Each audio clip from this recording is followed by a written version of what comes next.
All right, guys, I believe I'm live now. Yep, comments are coming in. That's good.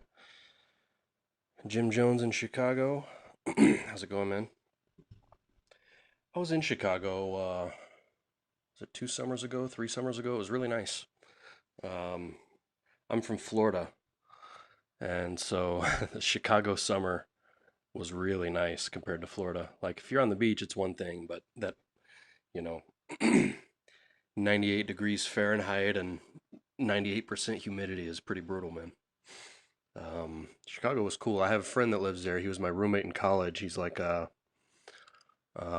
fusion guitarist, Danny Rabin. He plays in a band called Marbin. If anyone watching this is into fusion by any chance, check out Marbin. They're seriously awesome.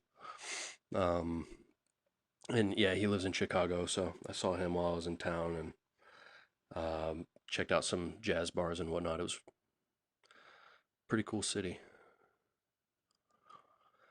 All right, we've got like 7 people here. That's cool for the beginning. Um, am I coming through loud and clear? The um, microphone's working and whatnot. From Australia, I think. Um, Probably not Austin, Texas, another place I used to live. Just got home, just in time, man. This one, last week's, for those of you who were here last week, it went really long. We hit almost 3 hours. It was like 2 hours and 48 minutes, I think it ended up being. This one shouldn't be that long. There's not quite as much to cover. Okay, cool. Audio's at a nice volume. Sweet. Thanks, guys. There's not as much to cover with this, but it should be fun anyway. Um, how to learn seal script.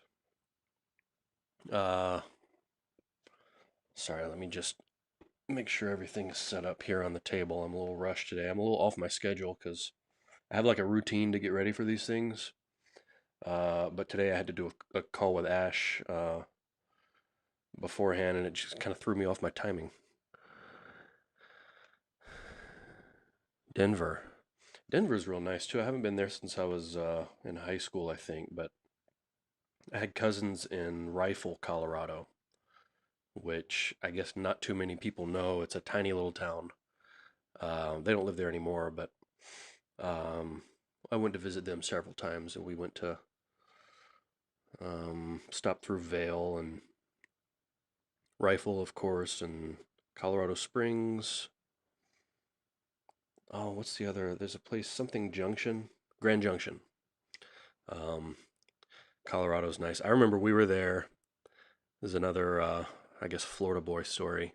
We were in Colorado in June, and I remember it snowed. I mean, just for like 5 minutes, but we actually saw snow in June, which I didn't think was even possible. Um, Pub trivia to get to. Fingers crossed. Yeah, okay. I'll try. No guarantees, man. I tend to ramble. So, let me see. I've got an outline this time. Last week I kind of went off the cuff. I knew what I wanted to say, and so I just kind of was winging it. But this week I've actually got an outline, so maybe I can try to keep myself from rambling too much. Um, Medicine Lodge, Kansas. Another one of those towns no one's ever heard of. Yeah, I actually grew up in Pace, Florida. Um, we had one high school and 3 red lights when I was a kid. There's more now. It's grown a lot, but it's a suburb of Pensacola, but a lot of people don't know where Pensacola is either. So I say it's 6 hours south of Atlanta. Um, I'm gonna pull this up. Let me see if I can get this image to show up because I'm curious. I think I know the answer, but I want to see. Well, not this screen. Hang on. Ba, ba, ba, ba, ba. There we go. Let me zoom in on that a little bit. Can anyone see the problem with this? I'm just curious to know if it jumps out to anybody immediately what's wrong with this picture here. This is from I think it was a mainland China TV series called Da Qin Di Guo, so the Qin dynasty or the Qin Empire. I don't know what the English name of the show was. It's something like that. Um, and this was a scene that happened in that show. Oh, you guys are seeing how many tabs I have open, man. It's ridiculous. Anyway, can anybody see what's wrong with that? With the writing on that? We'll get to it in a minute. I'll say what it is, but just curious if anyone can spot it without me saying. Um, how long did it take me to speak Chinese? Do I have any knowledge of sound and meaning components when I started? Oh, that's a good question. I learned as a hobby for like, I don't remember, a few years, maybe 5 years, very off and on. Um, you nailed it. Yep, that's correct. We'll get to that in a minute, but yeah, that's correct. Um, so I studied maybe 5 years off and on, but it was mostly off um, before I moved to Taiwan. Like by the time I got to Taiwan, I could ask for directions and I could kind of figure out if what I was ordering was going to be chicken or beef, like basic survival getting around stuff. Um, yep, correct. Yeah. um, but I did a lot of like reading about the writing system. That's what got me into it in the first place. And so yeah, I knew about sound and meaning components, not not to the level I do now. Um, the distinction between form and meaning components, that was something that I didn't get until, well, really until we started Outlier. Like even when I was in the paleography department doing my master's coursework, I didn't really get that distinction. Um, and I remember when we first started Outlier, maybe it was before we even started, but we were having all these meetings with a whiteboard and like talking about how we were going to do things and whatnot. And Ash was like explaining his system. So these four component categories, that's something Ash came up with, and it's based on like what paleographers use, but um, he sort of streamlined and simplified it for the needs of learners. Um, but he was explaining the difference between form and meaning components, and I just didn't get it at first. We argued like pretty intensely about it until he finally was able to convince me. But so I knew about semantic components, I knew about sound components. There wasn't the closest thing to like what our dictionary is that was available at the time was Harbaugh. I don't even know if I'm saying his name right, but it's called like Chinese characters, a genealogy and dictionary, something like that. Or if you know Zhongwen.com, um, that's his. Let me pull up my text editor again. I think it's this. Yes. Okay. Um, Zhongwen.com. That was the closest thing that I know of to what we're doing now. But he'll tell you in the preface to his book, it's based on the Xuowen, which we'll be talking about in a minute. But um, he doesn't claim any of it to be correct and whatnot. And so, like the same issues that the Xuowen has, this resource also has. Um, so I knew about it. And I tried to learn components or characters in terms of their components as much as possible, which is probably why I had such an easy time learning characters. But yeah, there wasn't anything based on like recent research available at the time. So, I did what I could, but um, have that book on my bookshelf. Yeah, I've had it for. I've been in Asia for 10 years now, and so I probably bought that book 4 years before that. Yeah, I probably had it for 14 years or so. Um, my plan once upon a time was to go through that whole book and learn all. It's like 4,800 characters or something like that it has. I was going to learn all of them up front before like really getting into learning Chinese. That's not a great not a great strategy, but Taiwan will be safe from Delta. I want to go there next year, but worried about another lockdown. Yeah, I don't know, man. Uh, I don't know. I haven't really been following the news super closely, especially the last couple of weeks. With getting ready for the kanji course launch and stuff. I know that if I remember right, Taiwan's a little behind on vaccination. So, yeah, it's hard to say. Hard to know. Um, oh yeah, yeah. So I saw this earlier. I forgot to mention it. Of all the books I went through last week, is there one that's best for a Japanese learner? Most interested to see more examples of the evolution of the characters. I would say like if you just want to see ancient character forms and like kind of how they evolved over time. I just noticed the camera's crooked. Oh well, we'll deal with it. I would say, let me switch back over to my text thing. Gao Ming, 文字里边. And I wish I had brought it. Oh, actually, I think I have a scan of it here on my computer. I can show you. And I have it set up this week so that I can use my phone camera to show you some of these books I'm going to be talking about.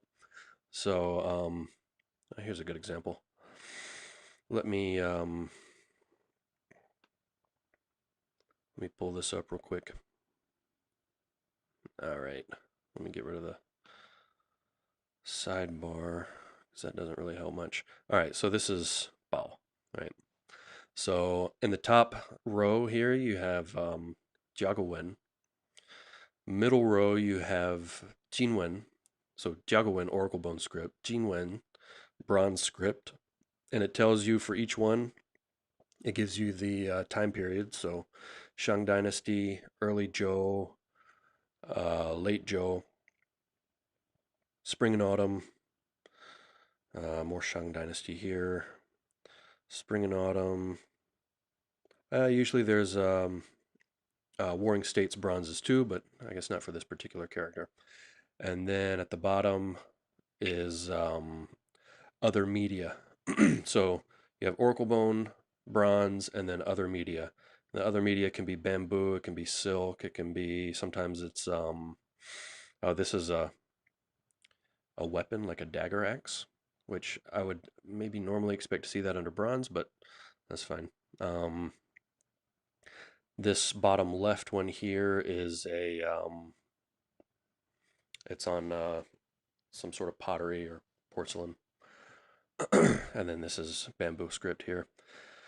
And then it will show you the Shuowen small seal script form, which is what we're talking about today. And then also if there's a Guwen form, it'll show you that too for comparison. So this, I would say, if you want like just a visual overview of how the character form changed over time, this is a good one. Because it gives you the time period for everything. It gives you the medium that it appears on. Excuse me. It doesn't give you any commentary, doesn't give you an analysis, but yeah, this is a good one. Another one would be one we always go for is I gotta pull my text editor thing back up so I can type. 继续生说文新政. If you can read Chinese, he's got really solid analysis in there, and he also shows like an overview of the character form evolution. I don't have a scan of that one pulled up right now, but I've shown it before on these live streams. So let's see, a couple more questions it looks like, and then we'll get into the main topic. So. To finish answering the earlier question, how long did it take me to learn? So I had kind of basic knowledge when I got to Taiwan, and then after a year, I got my first translation job. So I studied really hardcore for that year. I talked about it in the live stream I did about 2 months ago on textbooks. I think I talked about it there. I probably talked about it in the one about studying at the MTC too.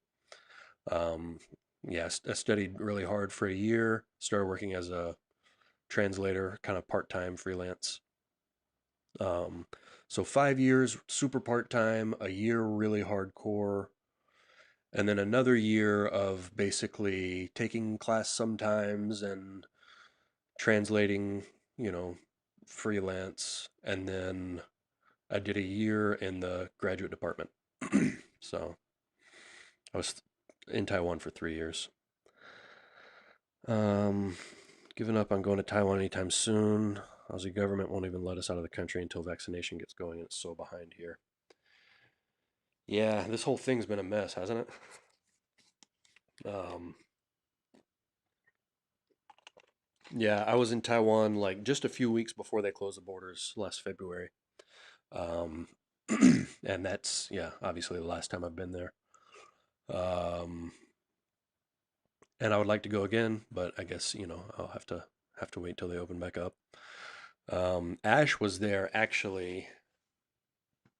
I think his plane landed 15 minutes before the border closed or something like that. He was living here, but he was on a tourist visa, and he had to like do a visa run. And it was like his original flight was for 2 days after they were going to close the border. So when they announced they were closing the border, he changed his flight and got the last one, I think, that landed. So they didn't even let him go through immigration. They like stamped his passport at the gate, and then he had to like get back on the plane. So, um, how many characters are really used in everyday Chinese? I finished remembering the Hanzi one using your method. Don't really see other characters that are not in that book very often. Yeah, well, so that one covers, I think, the most common 1500, if I remember right. Um, so that's going to cover most of what you see in everyday Chinese. Um, but still, like to be comfortable reading like the newspaper and to be able to pick up a book on a topic that interests you and you know uh, general interest magazines and whatnot, you really need about 3,000. Uh, More is better. I probably know comfortably like 4,000 or so. Um, that's if you're not counting like historical stuff because of because of paleography and whatnot. But 3 to 4,000 is enough to do basically whatever you need to do in Chinese. So, um, halberd, yeah, but halberds are a little bit different. I think like that's the standard translation for that, but I think they're a little bit different from what a ge was in ancient China. Um, I have to look at it again. I know what a ge looks like, but I have to look up what a halberd looks like. I think they're a little bit different, but yeah, okay. Let's go ahead and get into the main topic then. Let me pull up my outline again. Okay, so seal script, and specifically small seal script is today's topic. How to learn how to read it, why to learn to read it, and like what types of applications it's useful for. Like I said in the email, it's not just for paleographers. It's something that I would say most native speakers can kind of read. So if they see, and it's still used in really formal contexts, like for example, at the entrance of Taida, the big university in Taipei. Let me pull it up. It's 国立台湾师范大学. Oh no, that's Shida, of course. 国立台湾大学. Um, at the entrance, it's written on the gates in xiǎozhuàn, and I actually have a font here, so let's pull that up. Oh, well, we don't have one, but that's fine. It doesn't exist in this font, but and actually Thai would be not that one. You can tell how often I type that one. Yeah. So okay, one doesn't exist in this font, but anyway, you can see it. It's written that way on the gate in like kind of gold lettering on the gates. So you still see it sometimes in modern use. A lot of times you'll see it. There's like a fake xiǎozhuàn font that you'll see on a lot of signs. Like in Taipei, there's I forget what it was. It's a restaurant maybe or um, something. Anyway, and it had this like fake xiǎozhuàn um, font on the sign, which when I say fake xiǎozhuàn, it's they've altered it to make it readable for modern people that aren't familiar with xiǎozhuàn. Um, but real xiǎozhuàn is used in a lot of places too, formally. It's also well, I'll get into more of the excuse me more of the applications in a minute, but um, interesting book to go through ancient weapons. Yeah, there's so I one of the books I mentioned last week is Ronggung. Um, Ronggung, and I think the title is Inzhou Qingtong Qi Tongluan. I think that's the title. Um, and it's bronzes in general, not weapons. But I'm sure it probably has some weapon stuff in it. I can't. It's been a while since I've actually read the book, but I think it's got weapon stuff in it. It's also, a good starting point for anything. If you have Endymion Wilkinson's, I think it's called Chinese History, a New Manual. I think that's right. It's in print and it's also available for Plico. It's an add-on for Plico. Um, and pretty much any topic on Chinese history that you could want to look into, he'll give you a starting point. And like the standard references for that field and whatnot. So, I didn't. Sorry, I didn't have that. I didn't have it up. Chinese History New Manual. Um, that'll give you a good starting point for pretty much anything. So if you're interested in the history of Chinese weapons, I guarantee he's got a section in there that'll get you started. And he'll probably give you some resources in both Chinese and English, and maybe Japanese sometimes too. Um, Kimwari from Final Fantasy X had a halberd. Looks very similar. Okay, it could be similar. I remember there being some kind of difference, but I never played Final Fantasy X. I played 7. 7 was like my favorite video game of all time. But what is with characters not being available in certain fonts? I've never understood that. Can't someone just make it available or something? Yeah.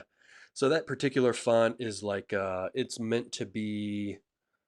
It covers just what's in the xiǎozhuàn. So any characters that came after that aren't covered. So Wan, Taiwan to Wan, um, might not have been in the xiǎozhuàn. I don't know. That's probably what it is.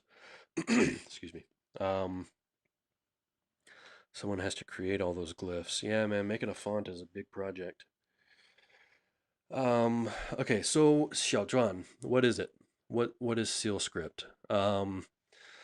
So basically, well, let's start with a history lesson. Just real quick. If you know the Warring States history, so after the Shang Dynasty, the Zhou took over or conquered, and they set up a dynasty that lasted, well, started from what was it, 1046 BC, I think is the date, and then and the Zhou ruled for a while, but then and this is Western Zhou, and then I think in like 770 something they moved the capital. I'm a little shaky on the actual history here, um, but that's the start of the spring and autumn period, and then you have like states starting to split. So you have all these like vassal states under the Zhou Empire, uh, And eventually, what happens is those states get stronger and stronger, and the actual Zhou emperor, he's still emperor in name, but doesn't actually have all that much power. And then you have all these different states fighting with each other, trying to take over. And so that's a warring states period. Um, and I forget how many states there were during the warring. I think at one point there were a dozen or something like that, but then eventually you get down to like six main ones. Um, and what happened is each of these states had their own style of writing. Um, and then when finally the state of Qin um, ended up conquering all the other ones, and what they did after doing that is they started like working on standardization of everything, of weights and measures, um, of the writing system, all kinds of things. And so it's the first time in Chinese history that you have an actual official government standard. Um, and that standard is seal script, xiǎozhuàn. Um, now, you could also say that xiǎozhuàn is the characters that you find in the Shuowen. The interesting thing there, we'll get to this in a minute, but there's actually some difference between what you find in actual Qin writing versus what's in the Shuowen.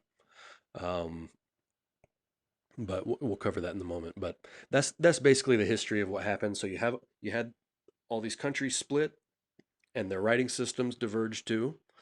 Um, excuse me, and then the state of Qin like conquered all of them and unified the writing. Basically, made the Qin standard into the standard for everybody. Um, in some ways, we're lucky that the Qin standard became the standard because it's more conservative than the other warring state scripts. So it's less of a leap from there to like the earlier Western Zhou script. Um, whereas some of the other states at the time, their script had diverged a lot. Um, so there would have been likely a lot more corruption in the modern script than there is um, had it been a different state that won out. But um, yeah, that's basically the history behind it. So seal script is style of writing based on the Qin standard. Um, it's a lot of times it's contrast. So you have xiǎozhuàn, which is small seal script. A lot of people contrast it with dazhuàn, as if dazhuàn is like one coherent thing, but it's not. So when you see this term dazhuàn, it's mostly used in calligraphy. Um, Paleographers don't really use it, or if they do, they're really specific about what they mean when they're using it. Because what it is basically in calligraphy is like kind of anything that came before the Qin standardization is dazhuàn. So anything from Oracle Bone script, Western Zhou, Warring States script, that all falls under the umbrella of dazhuàn. Paleographers have a little bit narrower definition where they say like it's the guwen and zhouwen in the shuowen, which I'll probably get into that in a minute what that is. But and then they might also say like it also includes shiguwen and zuchuwen, yeah, which are two like earlier Qin manuscripts or stone inscriptions actually. And they'll include a few other things in that definition too, but they'll be very specific about what they're counting under the umbrella of dazhuàn. But usually in paleography, we just talk about exactly what we're talking. You say you're looking at early Zhou Oracle Bone script or Shang Oracle Bone script or Warring States Chu bamboo scripts. You generally specific about the time period and the medium instead of using this umbrella term of dazhuàn. Um, so let's see. So seal script is also, so I said it's the first standard for writing in Chinese history. It's also the standard that the modern script descends from. And like I said, for most intents and purposes, the seal script in the Xiǎozhuàn is the same as what you find in Qin writing. But there are a few cases where that's not the case. So let me well, actually let me pull up my text thing again, and I'll show you the small seal, or the Xiǎozhuàn's version of Fei, right? So we'll do modern script and xiǎozhuàn. Let me increase the size on this a little bit so you guys can see a little better. Maybe one more. That's maybe too big. Is that showing up? Yeah, it's showing up. Okay. Okay, so this is a version of Fei that shows up in the Xiǎozhuàn. But if you look at, and I'm going to have to pull this up.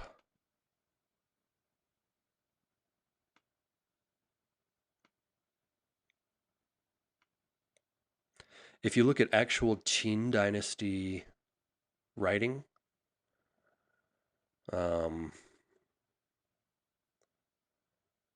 it is written, hang on, like this.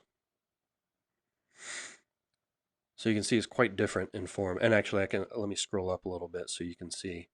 So here is, let me turn off my little pop-up dictionary going. So this here is the small seal script that's found in the Xiǎozhuàn. And this is how it was actually written in the Qin dynasty. Now this is bamboo script. So it's a little different from what you would see on bronze, but here, we have bronze too. Let me pull that up. So this is a little earlier, and it's not from Qin, but what you find in Qin writing is the same as this, basically. So this is an instance where the form that's found in the Xiǎozhuàn is actually not attested. As far as we know, it's not attested in actual Qin writing. So it does happen. Actually, so I took a course. This is one of the books I recommended last time. 说文传文而行事例, and it's by Professor Du Zhonggao. He was the one that taught the course. And it's basically an exploration of corrupted forms in the Xiǎozhuàn, and an explanation of the different mechanisms by which corruption can occur. And one of his lectures in this course was called, like, let me switch back over to my text editor.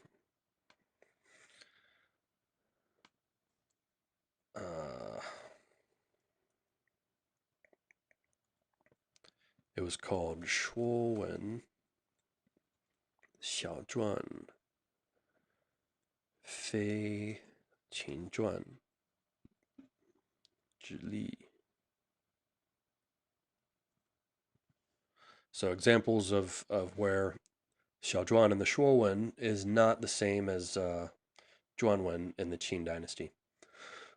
So it does happen. But I mean, if you learn xiǎozhuàn from the Shuowen, you're basically going to be able to read Qin text with no problem. So let's see.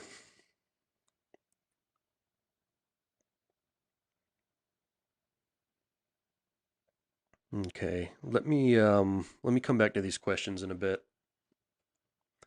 Feel free to ask questions while I'm talking, but I'm going to try to get through some of this, and then I'll come back to the questions.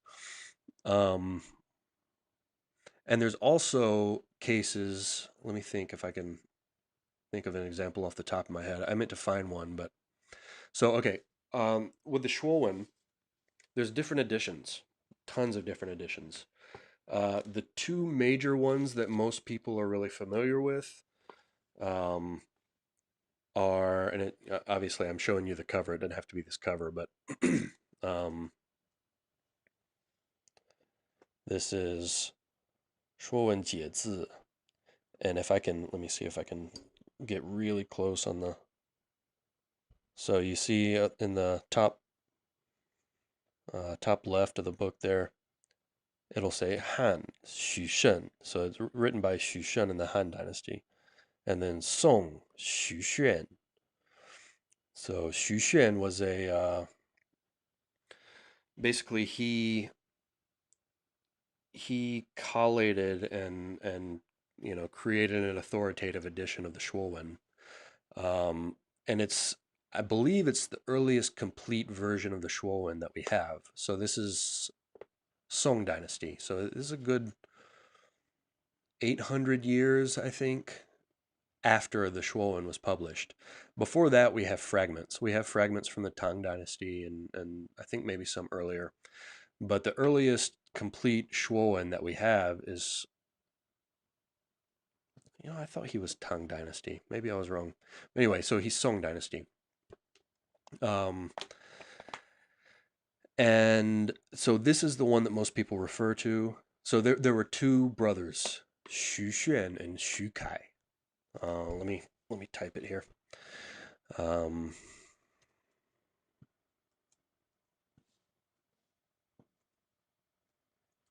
Xuan and Xu Kai. Nope.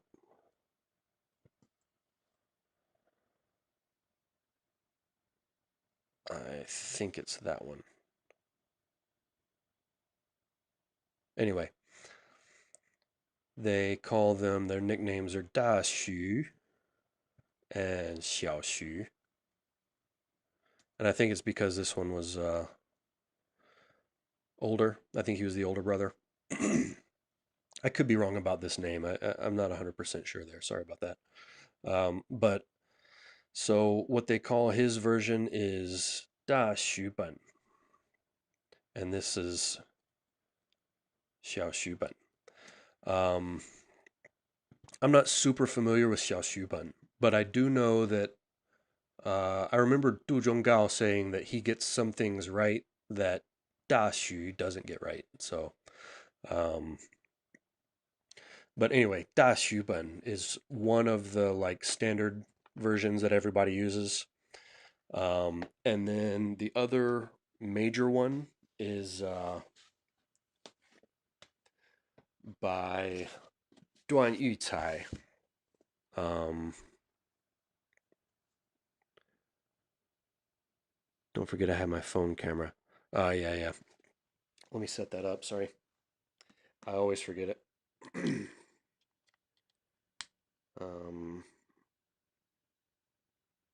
Let's see if I can get it to work. Aha, it's working. Oh wait, but I've got the screen set up wrong. Hang on.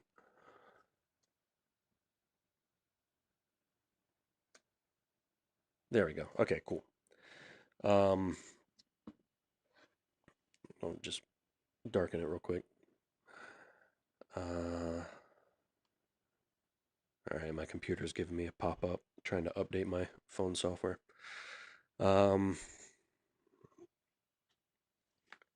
Okay, so how's the picture on that? Oh yeah, it's pretty good. Not bad. Can't get too close or it'll be out of focus, but yeah. So anyway, the other major one that people use is, oh, and look, the title is even written in xiǎozhuàn. 说文解字注. So this is by段玉裁. And it's, I'm going to make people dizzy with this phone. Hang on.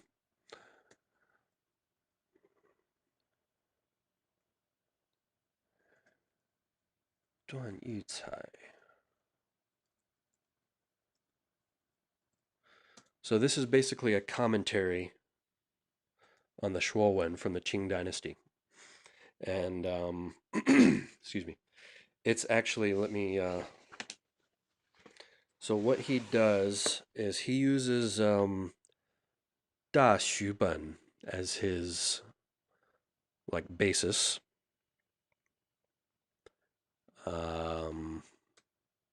Here we go. So he uses 大书本 as the basis, and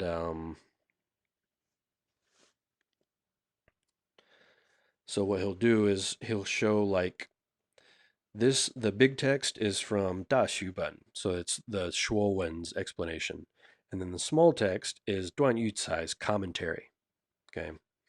Um, and so this is super useful. Duan Yucai was a phonologist in the Qing dynasty, and he did some really important work on phonology. So a lot of his notes have to do with the phonology of this stuff. But if you were to go through and compare all of the seal script forms in this and in Da Shuban, you'll find that they're mostly the same, but there are some differences. And so when I was learning seal script in one of my classes, we had to. I wish I had brought my notebook. I couldn't find the notebook. It's in storage. But we had to, for each radical in the Shuowen, we had to copy the Kaishu and then both the Da Shuban and the Duan Yucai, which they call the nickname for this is Duan Zhuban. Right, so those are the two, 大书本 and 段注本. Those are the two main ones that everyone uses. There's a bunch of different commentaries on the Shuowen, and there's a bunch of different editions, and they're useful for different things. Some of the commentaries focus on the meaning aspect of things. Some of them focus on phonology. It just depends on what you need. So we actually have several different versions and commentaries in the library, but these are the main ones. But yeah, we had to like copy the radical from both and like notate where they were different. Um, so what's seal script? I guess you probably came in late, but I went over that earlier in the video. But it's basically the writing that you find in the 说文解字 and also the standard in the Qin dynasty. So, and it's what the modern script descends from directly. So let me get back to my notes here so I'm not getting too far off topic. So 大书本 段注本. Yeah, so like I said, if you can read xiǎozhuàn, you can basically read Qin seal script. They're mostly the same. There's some differences. There's even different. Like I said, I said there are some differences between these two versions of the Shuowen, but there are other versions. I saw a paper by a Japanese scholar a while back. I tried to find it for this, but I couldn't bring it back up. But they had chosen one character, and it may have been Fei. It may have been the one I just showed. Um, and they showed like 30 different editions of the Shuowen. And some of it was like the same edition, but different printings. And there were like little differences in all of them. So it was like at least a dozen different ways of writing whatever character it was from different versions of the Shuowen. So, but most people stick with these two, like as far as seal script itself, sticks with one of these two versions. Um, so if you, let's see, I have why learn seal script. Yeah, let's go through that. Why learn seal script? Obviously, if you're in paleography like me, it's essential. It's a good starting point. Like I think I mentioned last week in the how to learn paleography or intro to paleography video, um, that you should do that kind of first. While you're going through some of the introductory textbooks, you should also start familiarizing yourself with xiǎozhuàn.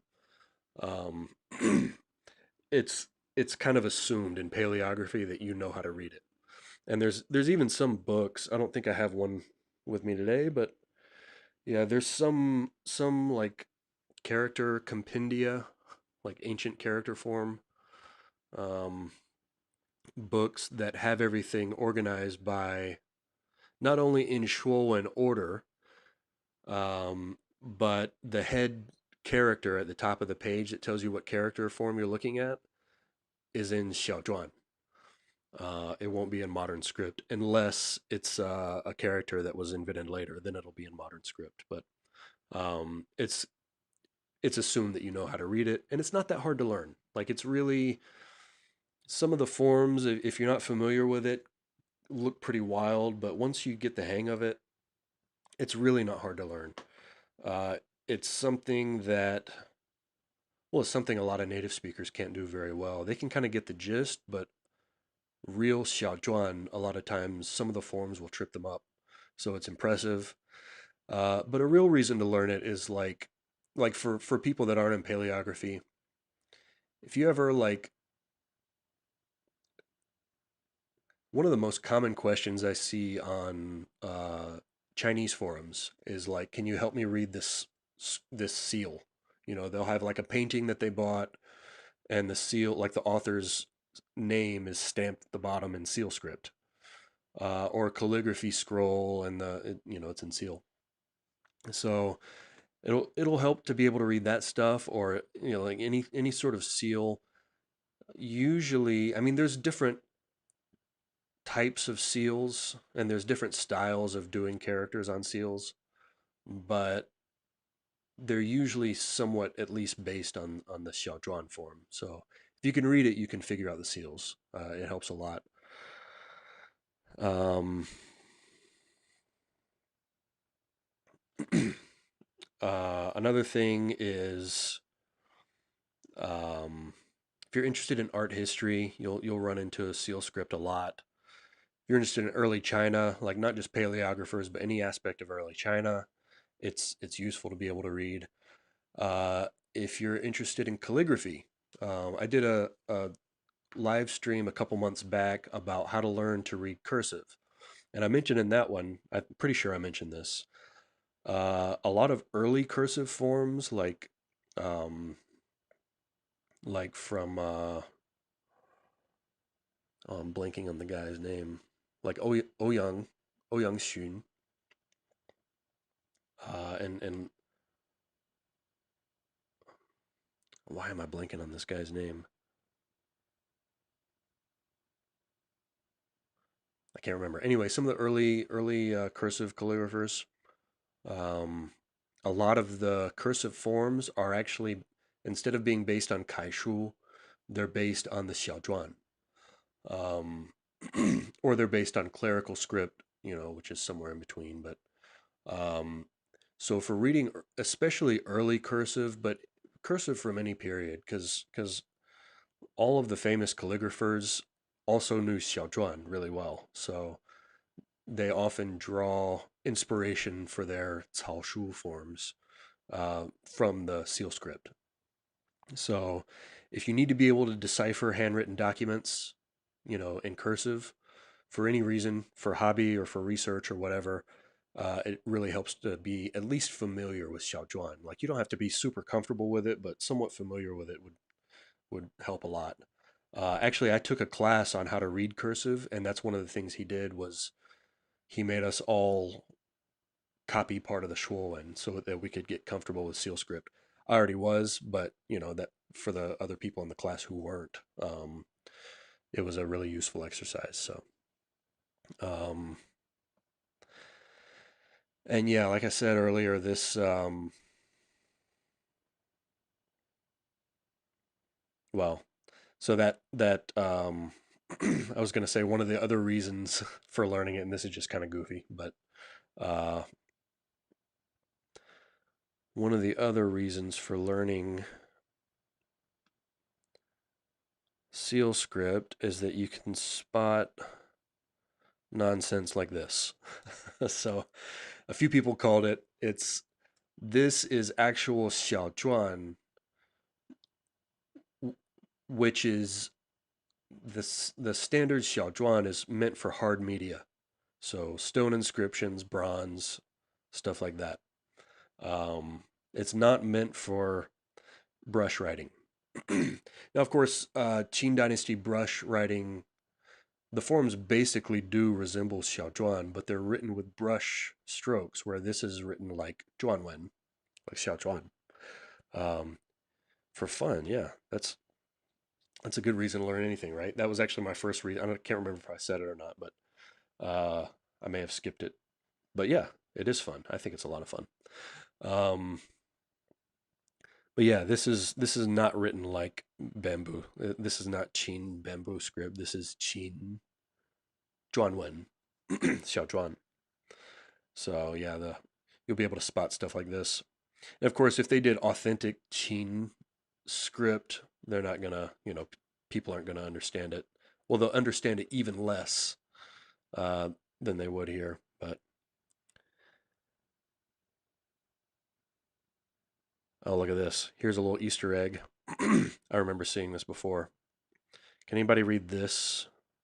I don't know if you can see my cursor, but the three bottom right characters, like the strip all the way on the right, and then the three bottom characters on that strip. Anybody know who's or what that says? I'll wait a minute before I ruin it, see if anyone can guess it. But well, let me zoom back in. I'll leave that up for a minute while I'm talking. So the way I learned, yep, yeah, that's correct. Xi Jinping. So I don't think they knew about him during the Qing Dynasty. I think there are a few other politician names on this thing. I haven't bothered to really look at it in detail, but I just remember when that came out, looking at it and going, "That's not seal script. I mean, that's not bamboo script. What is it?" But anyway, yeah, Xi Jinping. Let's see. Get my screen back up. All right. So, how did I learn it? So, the way I learned, I wouldn't necessarily recommend doing what I did unless you really have to get good at reading xiaozhuan. If it's just like a hobby or you just want to get somewhat familiar with it, this is overkill. Um, so, my first semester in grad school, because I hadn't done an undergrad degree in Chinese, excuse me, my undergrad degree was in music. So since I didn't have any undergrad, experience in Chinese, they made me take some undergrad courses. And one of those that I took was Intro to Paleography. Um, 文字学一. And the course was basically, it's an intro to paleography, but at least in the first semester, which is the one I took, I didn't take the second half of the course. um, at least in the first semester, it was basically an intro to the Shuowen and to scholarship on the Shuowen. So it wasn't. We didn't get very much into Oracle Bone script and stuff like that. I don't know if they maybe did that in the second semester or if that's something they wait until later, because this was like a freshman class that I was taking. I was like, I think I was 28 or 29, and everybody else in the class was 18. So, um, so yeah, it was basically intro to the Shuowen, and we had to, as part of that class, I had to memorize all 540 radicals in the Shuowen. And for those of you who are wondering, aren't there only 214? Well, there's 214 now because now we base it on the Kangxi dictionary. Let me pull my text editor back up.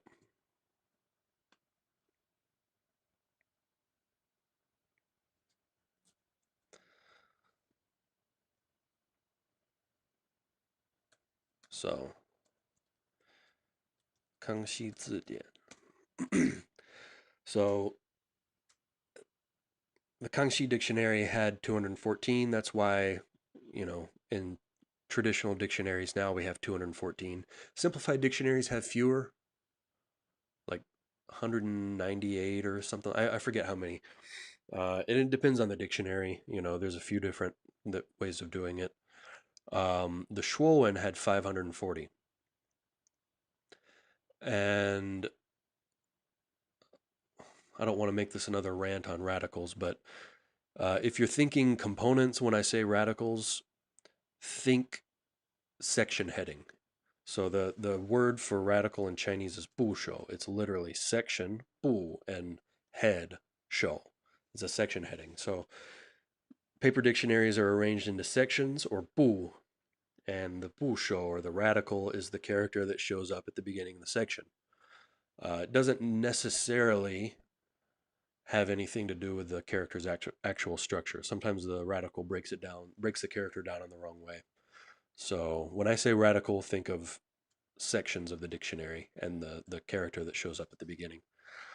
Um, yeah, so what does it mean to memorize the radicals? What they look like in seal form. So what we had to do is every week we had a test where we had a set number of radicals from the Shuowen that we had to basically we'd have a sheet of paper with those radicals written in modern script, and we would have to write them ourselves in seal script from memory.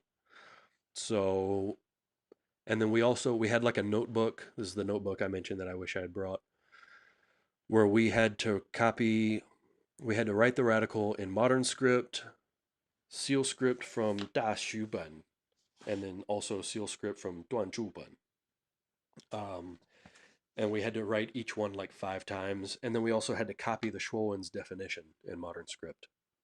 Right, so basically each week, I forget how many per week, but 540 radicals over the course of a semester, one test per week, whatever that equals out to. And then let's see, classifiers. Yeah, but I think some say classifiers, I think when people say classifiers, what they mean usually, or at least the way I've seen people use it, is semantic components.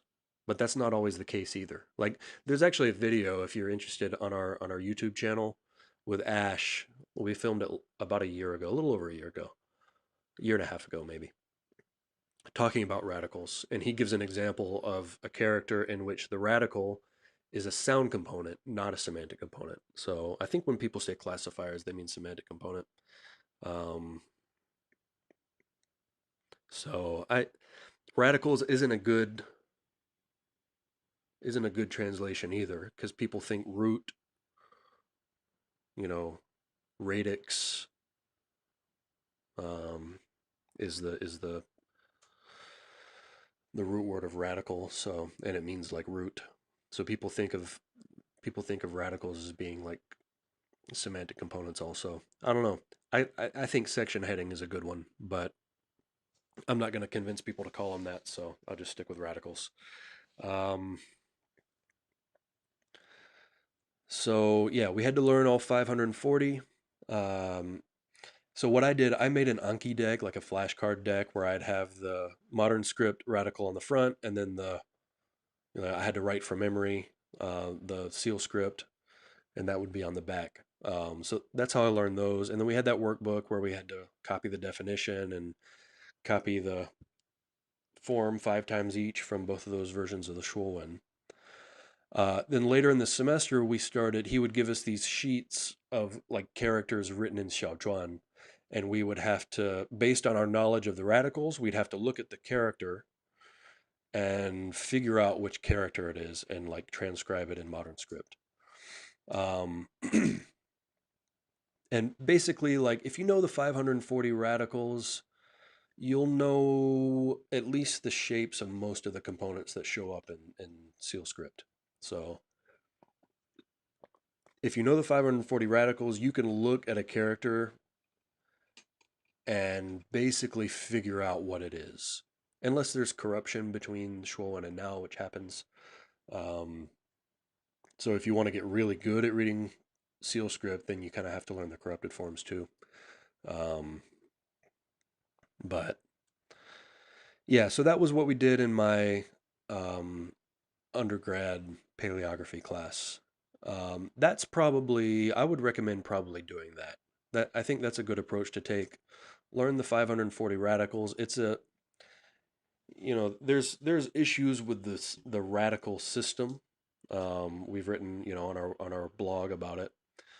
But for practical purposes of learning how to read seal script, I think it's a finite set of components that you can learn that will basically it'll get you 80 to 90% of the way there. To give you an idea, our final exam for that class, I think it was 2 or 3 pages of questions, all written in small seal script. And so the whole exam was written in small seal script. And what we had to do was transcribe it in modern script and then answer the question in essay form. Um, I mean, what that means is basically everyone in the class by the end of the semester, having done the 540 radicals and having practiced deciphering some characters, they were basically able to read seal script. Um, I actually, well, I'll get into why in a minute, but I learned seal script way more intensively than that, than most of the students in that class, because I was also in a graduate course. Um, so I actually finished my exam before any of the other people in the class, which I think was a shock to all the native speakers, but it's just because I was way more comfortable with seal script than they were. So I was able to read it a lot faster by that point.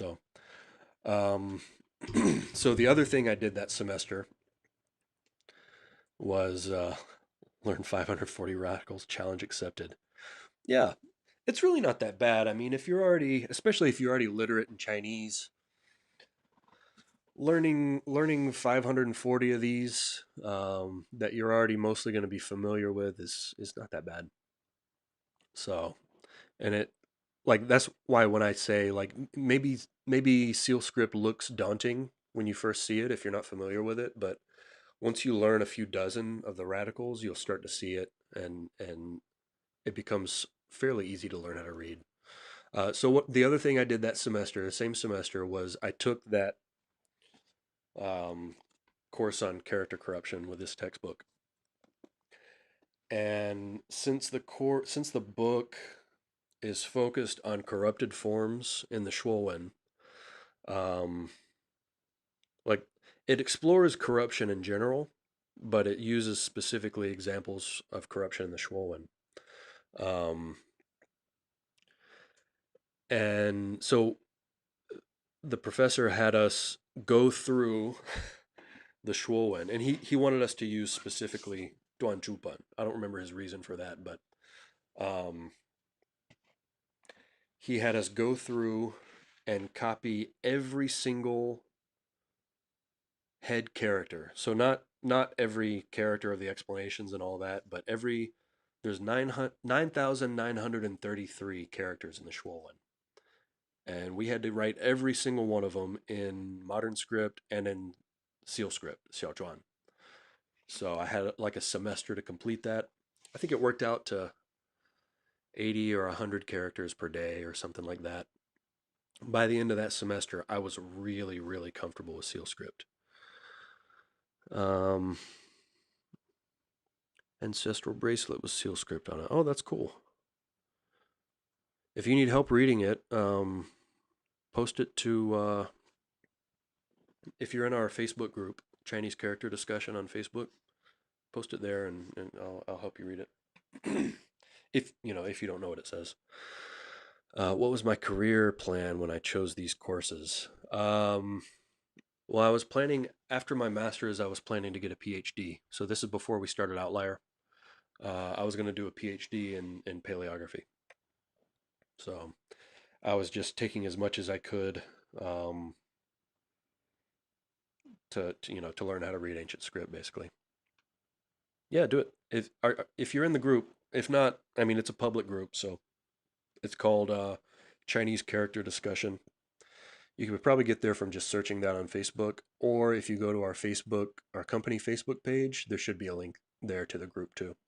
So yeah, just post that and we'll help you figure out what it says. So yeah, we had to write all 9,933 in both modern script and seal script. So this is the part that I said is overkill. It it's effective. It's not exactly efficient though. I think learning the 540 radicals and then just getting practice deciphering characters, I think that's enough for most people. So we got a few people joining. I'm just getting a bunch of notifications of people joining the group. So cool. Thanks, guys. Yeah, if anyone, if you're there on the group right now on Facebook, if you could just grab a link and post it here in the chat for other people, that'd be cool. Yeah, overlearning. It definitely was that. I mean, I'll say I got super familiar with both the xiǎozhuàn, the structure of it, and the seal script itself. So it works. So if it's something you're into, I mean, go for it. It was super effective. It was really useful for me. For most people, it's probably overkill though. So um, I will. Let's see. If you're gonna do this, I would recommend. I brought these books last week. Um, well, I brought one of them, and I think I forgot the other one at the in the library. But this is 怎样学习说文解字. So it's like an intro to the Shuowen. And it's a short book. I mean, it's thin and it's not super dense text. So I mean, it's not small print or anything like that. It's an easy enough read. And then another one is 说文答问, and it's kind of a frequently asked questions about the Shuowen, and then answers to those questions. Um, I've only read parts of this. I think Ash has read the whole thing. He really likes this book. So if you're gonna get into like studying the Shuowen, these two books are both really good intros. Um, Another one I want to show you guys because, like I said, there's a bunch of different versions of the Shuowen, and there's also a bunch of different printings. So this is that same 段注本, the blue one that I was showing you guys.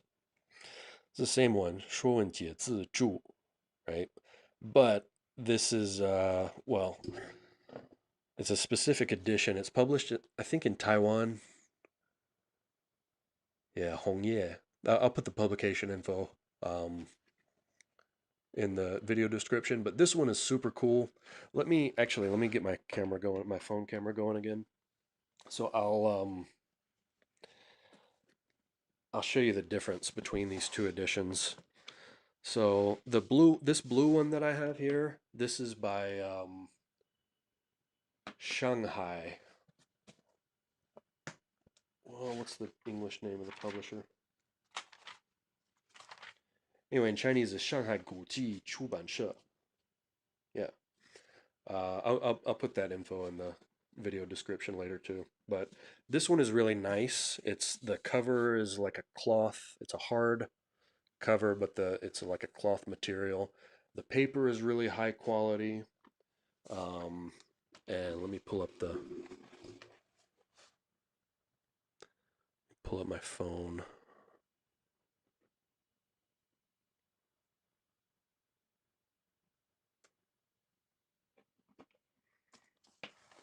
All right, I'll try to turn to the same page in both of these so that you guys can see, like, compare an entry or something.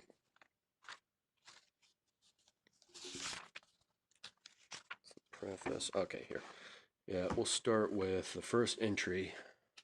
E or 1. Okay. So here's the Shanghai one that I said is on nice paper and whatnot. And the printing is good. It's nice quality. So you get, well, actually, let's go down so you can see. So you get at the top, you have the actual, the modern character. And so the entry starts here. That's the seal character. And then you've got the Schwollen definition, the commentary, and so on, right? Um, for the other version, though, the other printing, it gives you some other cool stuff. So you can see it gives you the seal character in red, which makes it way easier to find what you're looking for. And it also, at the top here, gives you pronunciation in 注音符号. And also, I believe these are Old Chinese rhyme category. So if you're interested in Old Chinese phonology, it'll give you the traditional rhyme categories for each character. So it's just got a little bit more useful stuff. It's not as good quality. The paper is a little like rougher. The printing is not, you can see there's some like missing ink and stuff. So it's not as good a quality as far as like the book itself, but it's got a lot of useful features that I really prefer this version over the other one.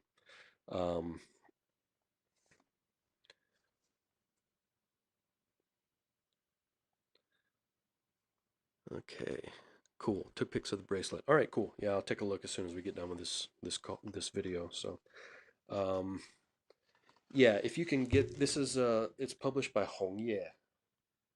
Let me pull that. Oh, wrong one. Nope, wrong one. There we go.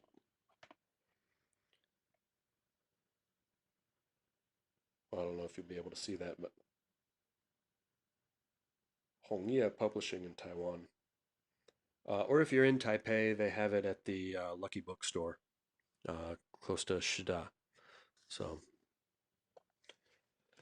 and it was cheap, if I remember right. It was $10 or something like that. It wasn't very expensive at all. So, uh, digital versions of the Schwollen. Yeah, actually, I would something I use all the time is actually let me make sure I'm getting the right. Yeah, getting the right URL, shuowenjiezi.com. And it's a fully digitized version. It's got the Duan Yucai commentary, and it's got some other cool stuff too. Like if a definition is, you know, if there are multiple characters that have the same definition in the Schwollen, then it'll list those out, and it also lists some other like cross-reference, resources and stuff. And the interface is available in Chinese, English, and French, I believe. So it's useful. It's really well done. Um, yeah, Winling has a Schwollen database. Um, yeah, I don't use Winling so much. I don't have anything against it really. I just don't use it all that much. Ash uses it constantly, all the time. So if you're a Winling user, um, yeah, the Schwollen is included in that. Um, let me switch the camera back. Um, yeah, so that's basically what I did. And like I said, I wouldn't recommend, unless you really want to get comfortable or you're really into learning seal script. I wouldn't necessarily recommend copying the entire Schwollen. Um, but if you are into it, it's a useful exercise.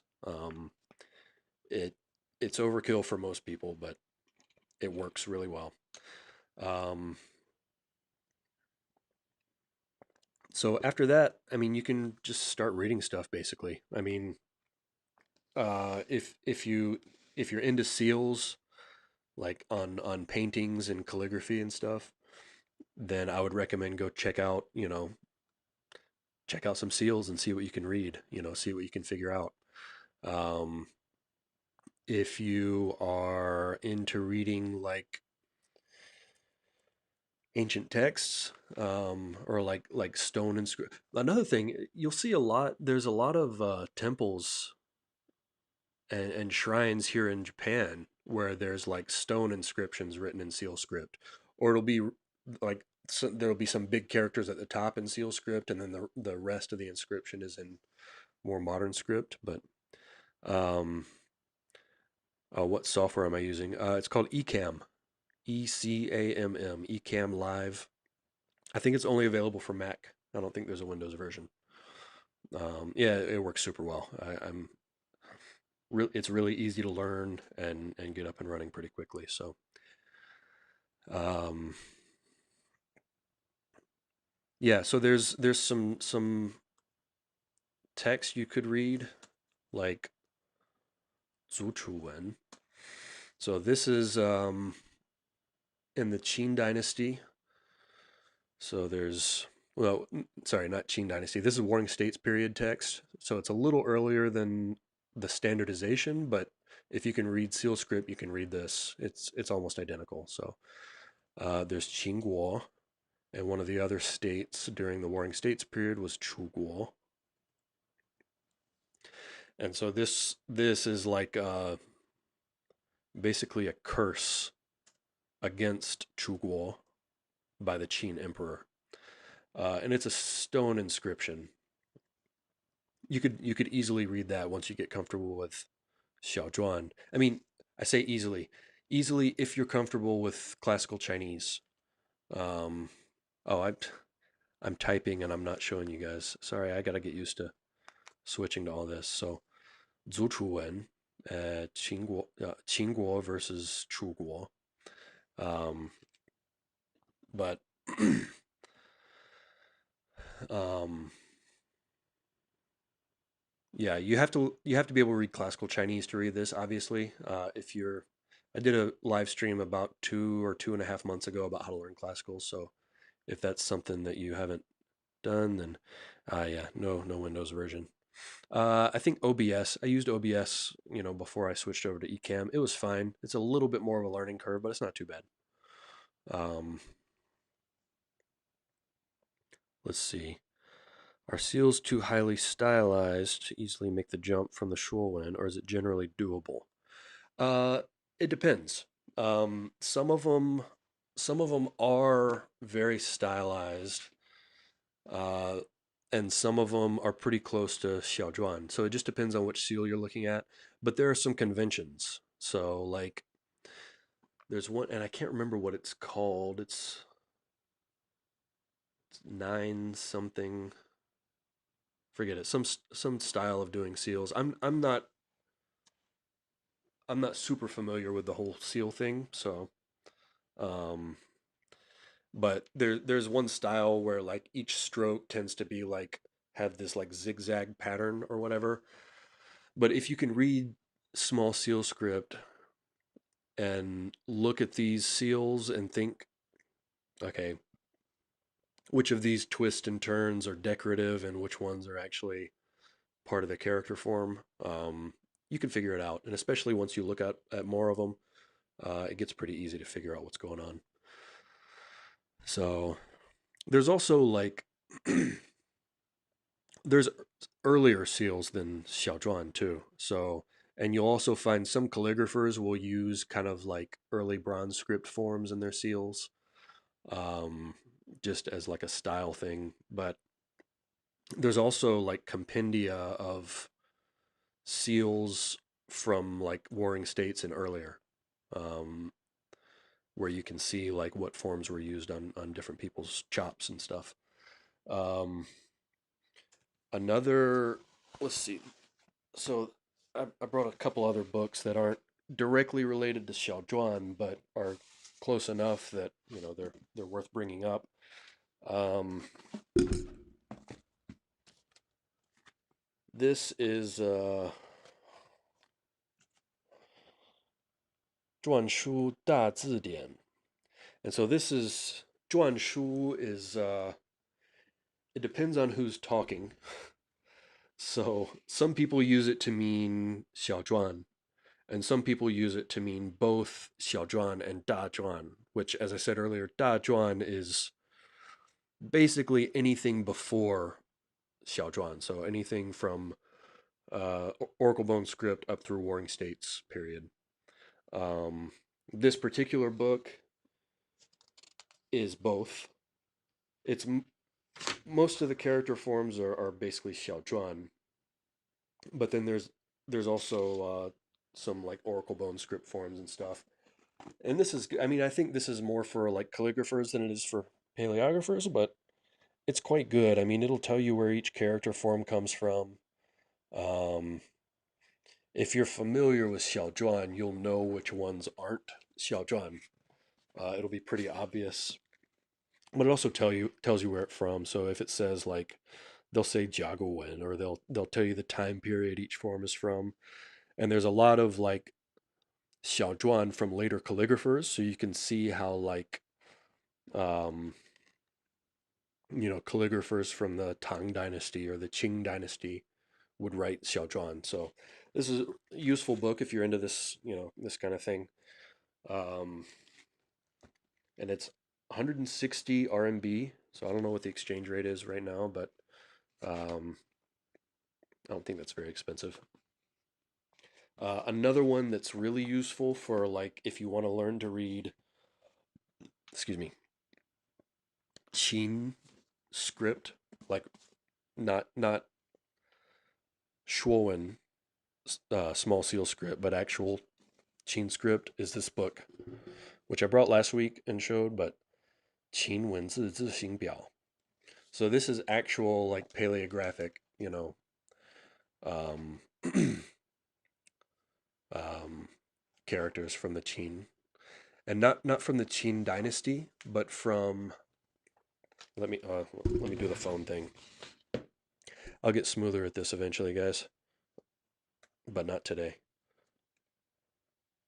Another group joinee. That's awesome. Okay, let's see if I can pull up find a good example here.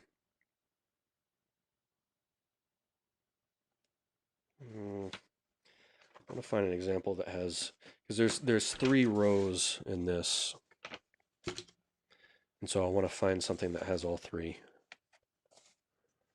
So just give me a sec.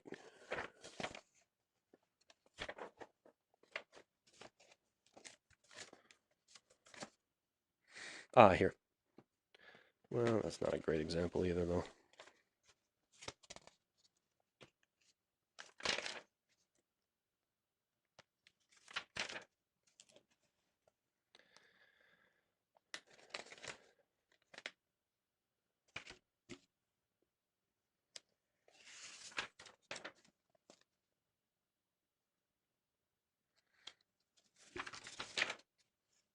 Here we go. This will work. So Huang. So the way this book is organized, and I'll show you on the first page, is the top row is Chunqiu, spring and autumn period, but from the Qin, state. And then Warring States is in the middle, and then Qin Dynasty is the bottom row. So you can see how the script changed over time. Obviously, this is E, so it's not going to be that, mind-blowing. But this one actually isn't either. This one didn't change all that much. But so this is Huang. So you can see this is the spring and autumn period, examples of Huang. This is Zuchuwen, so Zhanguo. You can't really see that super well, but and then from Qindai, examples. And you have multiple media here, so you've got well, you don't have, so for some characters you'll have bamboo script, although I guess this is bamboo script here, this long 15. This one is hard to even make out. That's not a very good scan, but But yeah, this is a good reference if you're trying to read Qin documents and comparing them with the xiǎozhuàn. Um,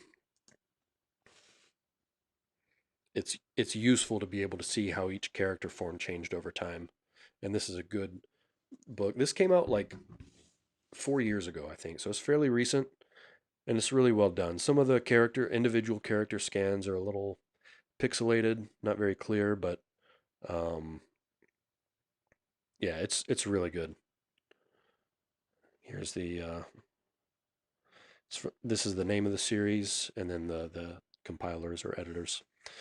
Um, and Huang Dequan, well, actually, both of them are excellent paleographers. So we use Huang Dequan's work a lot. So um, yeah, that's a good one. Let's see. I need more hands here. Yeah, I need like an intern or something running the switchboard or whatever. Uh, let's see. Got some questions here, so that's a whopper. Oh, you guys must be referring to this. Yeah, it's enormous. It's let's see. How many pages is this? A little over 1,200 pages. Yeah, it's a big one. Yeah, it's really well done. I mean, the scans in this one are really nice for the most part. There's a few that are a little blurry. Let me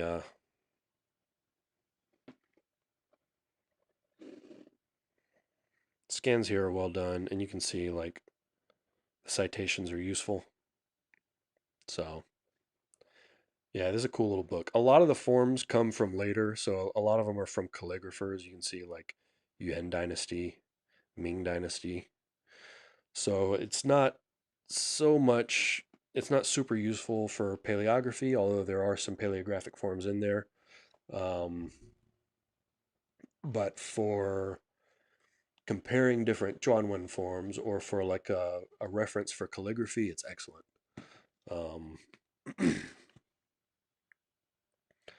what else? There's a couple other books I brought, not necessarily to recommend them, but just to say that they exist. I haven't actually looked at them.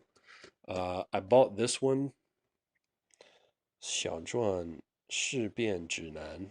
So basically, how to learn to read 小篆. It's probably fine. I bought it because I thought I was going to need help that first semester learning how to read it, but it turned out doing all that stuff that I did in class was enough. Um, but the cool thing about this one is it's got some reading examples in the back, so um, you can get practice with it that way. Actually, quite a lot. So it's it's got a few dozen pages of these reading things, so uh, could be a good one to get. I'll put it in the video description. And this one is real cheap, 15 RMB. So according to our conversion, someone posted 130 is about 20 bucks. So this is about $2. I picked it up in a bookstore in Taipei, but you can see it's simplified character, so it's published in the mainland. Um, anyway, if you can find it, I'm sure it's going to be cheap to get, and it could be worthwhile. I never went through it like I planned to, so I don't know. Um, and then this one is another one I never really went through. Um, but is probably interesting. I don't know.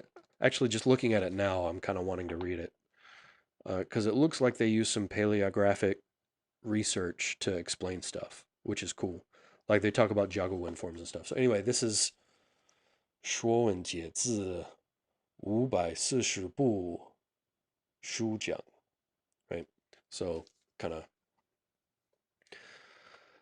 they go through each of the 540 radicals and kind of give a brief discussion. And well, let me do the phone thing again. So it gives you the xiǎozhuàn explanation there in bold, and then it gives you like the modern analysis there. I'm not vouching for this because I don't know, there could be issues in there. I don't know how good of a job they've done with it, but it looks like they're using, like from the couple of sources that I've seen just flipping through it, it looks like they're using pretty good stuff. They talk about oracle bone script, so I'm sure it points out where the xiǎozhuàn makes errors and stuff. So this could be a good one to go through if you're like learning the 540 radicals and you need something to, or you're interested in learning where the xiǎozhuàn is right and where it's not. This may be good. It looks pretty interesting. So I've had it on my shelf for like 7 or 8 years and I just never actually went through it. So, but it is out there. It's available. Okay, we've got a bunch of questions, so let me go through those. Let me scroll back up to the beginning because I think I skipped a bunch. Let's see. What time is that pub trivia? Hopefully, I'm not keeping you from it. Let's see. How long did it take?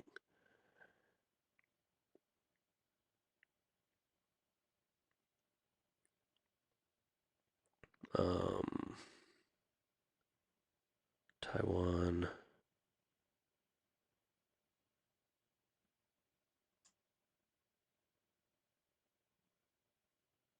Font.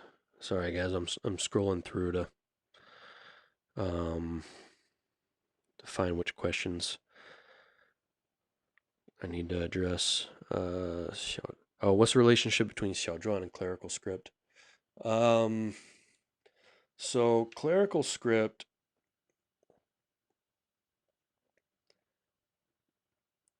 I think a lot of people think of clerical script as being like a Han Dynasty thing, and it is, but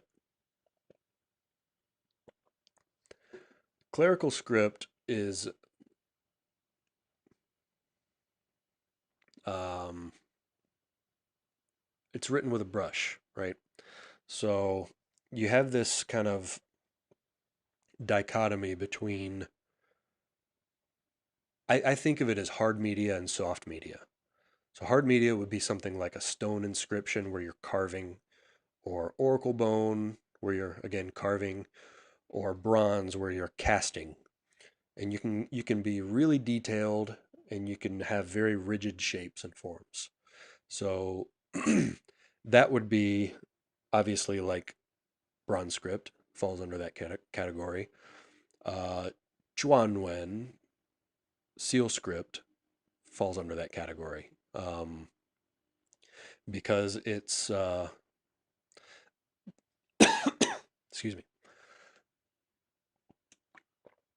The Qin standard was for it was for Zhuanwen. So it was for stuff meant to be carved or cast onto hard media.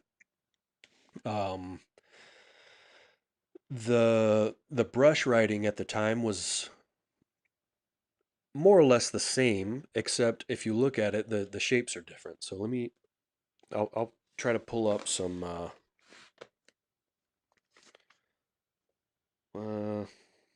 Actually, I've got a.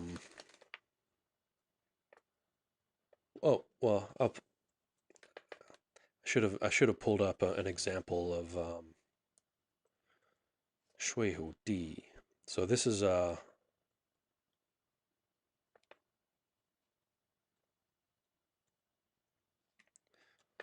Shui Qin Jian. Let me pull up a picture and then I'll switch the camera over to that. Um,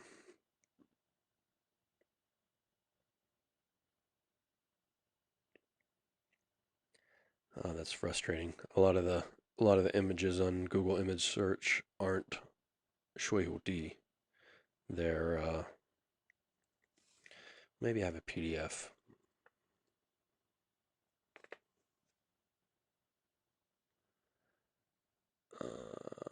I do. Okay, cool. So I'll pull up a PDF so you guys can see the difference between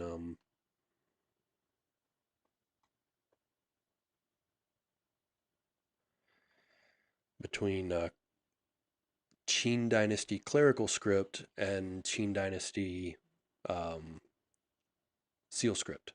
So what I was getting at is the Qin standard was for hard media, stone and bronze, but people were writing with brushes too on bamboo strips and whatnot, and that's clerical script. So it depends on who you're talking to, but some definitions of clerical script go back to like Warring States, like any time that we have brush writing, they'll call it clerical script.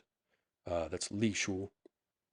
Um, and there's even a wenzibian, like a compendium of character forms called um,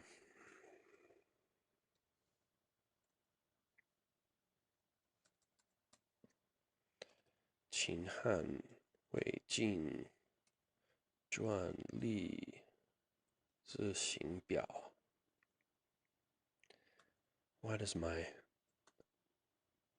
input thing always give me watch instead of chart? Okay. 秦汉魏晋篆隶字形表. So you can see at least their definition of, so this is clerical, li. Their definition of clerical goes at least to the Qing dynasty. Some people would include Warring States bamboo script in that. But let me switch this over to 说文 di. Okay, so this is 说文 di 秦简 is like um, a corpus of bamboo texts from the Qing dynasty. Um, and so this book is basically it's a wenzibian of different of character forms from those bamboo texts. So you can see at the top you have xiǎozhuàn, and then underneath in the in the actual column or whatever is the brush writing, the bamboo script form. So you can see there's a lot of similarity. So if you can read this, if you can read the xiǎozhuàn, then you can look at the bamboo script and read it.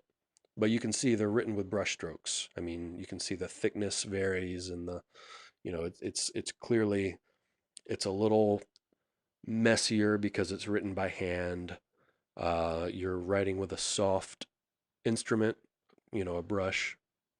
So, I mean, that's clerical script is basically, I think of it as brush writing. Um, so they're similar, and especially if you're talking about same time period, same time period, same geographic region, they're going to be really similar like this. Um, it's just a difference of whether you're casting it on bronze or carving into stone or writing with a brush. So, is there a book that compares characters across all the different states during the Warring States period? Yeah, kind of. I would say, let me pull my text editor back up. I really need to make it so that I have multiple scenes like this that I can just switch back and forth easily. But I would say, He Lin Yi.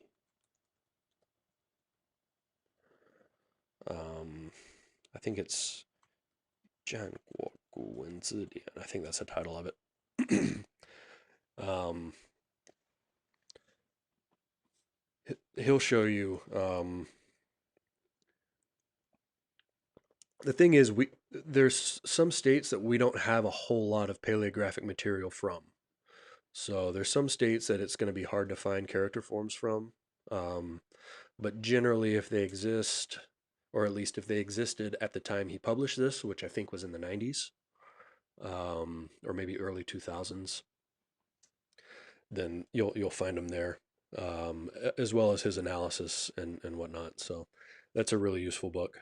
It's 2 volumes. Let's see. Clerical script descends from Qing popular vulgar script, if I recall correctly. Yeah, I mean, yeah. Especially the clerical script in use during the Han Dynasty basically does uh, descend from Qing brush writing. Um, but I guess what I was getting at with my explanation a minute ago is that the roots go earlier. Um, you can trace it back to at least Warring States period. Let's see, what medium are the Xiǎozhuàn recorded on? Uh, that's a good question. I don't know. I know we have some fragments that they've discovered that may be, I think it's brush on paper. I'd have to look into that. I'm not really sure. I think I remember seeing some like Tang Dynasty fragments. Um, when it was published though, Han Dynasty, it was probably bamboo. Um, let's see. Is there a font that can render Wenlin's PUA code points for Xiǎozhuàn forms? I don't know, but if you get in touch with, is it Richard Cook? I think is the guy that does Xiǎozhuàn stuff for them.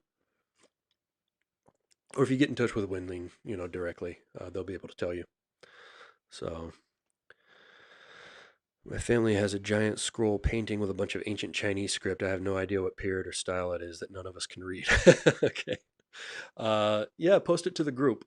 Um, yeah, we get those from time to time. We prefer, like, if you can kind of give a guess as to what it is or do a little bit of work yourself beforehand. We don't want the group to turn into like a, hey, please translate this for me type of group, because a lot of groups turn into that. Um, but yeah, if you can post it and post some details and whatnot, um, yeah, that'd be cool. It's always fun to figure that stuff out. And I can't guarantee I'll have time in the next day or two to do all this. It depends on how much text there is there, but there's some other people in the group that can read it too, so they might pop in if I'm not able to do it in time. Music aspirations. Uh, yeah, I was a music major. I went to Berklee College of Music. Um, so I played trombone, and I was a film music major, and I did a lot of composition and whatnot. Um, and yeah, I just didn't work in music like at all after I graduated. So, but that's also when I got into learning Chinese. Was I was watching movies from all over the world to listen to the music because of my major in film music. And I got really into uh, especially Chinese and Japanese cinema. And partially because of the music. I mean, so the movie that made me start learning Chinese was Hero, Inxiong, with Jet Li. Um, the music in that is phenomenal. But it was a calligraphy scene that was just really fascinating to me, and that's how I got into learning Chinese. So, yeah, I haven't even played my trombone in like 10 years, or probably over 10 years now. The last time I played it was at one of my friend's wedding. Um, I would like to pick it up again. I haven't done it. I've been so busy. Let's see.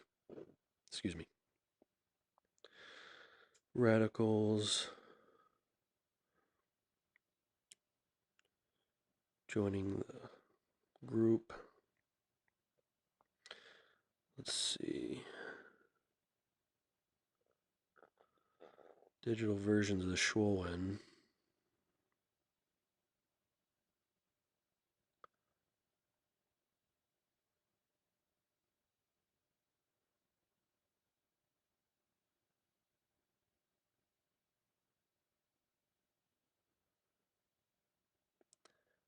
Envious of our book collection. Oh man, it's I think I said this last week. I think we have about 700 books out on shelves right now accessible. Um, we have a whole bunch more than that in storage. We have a ton, man. Let's see.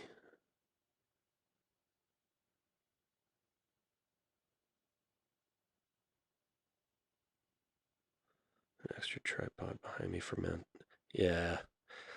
I have a little phone tripod. I just didn't bring it today.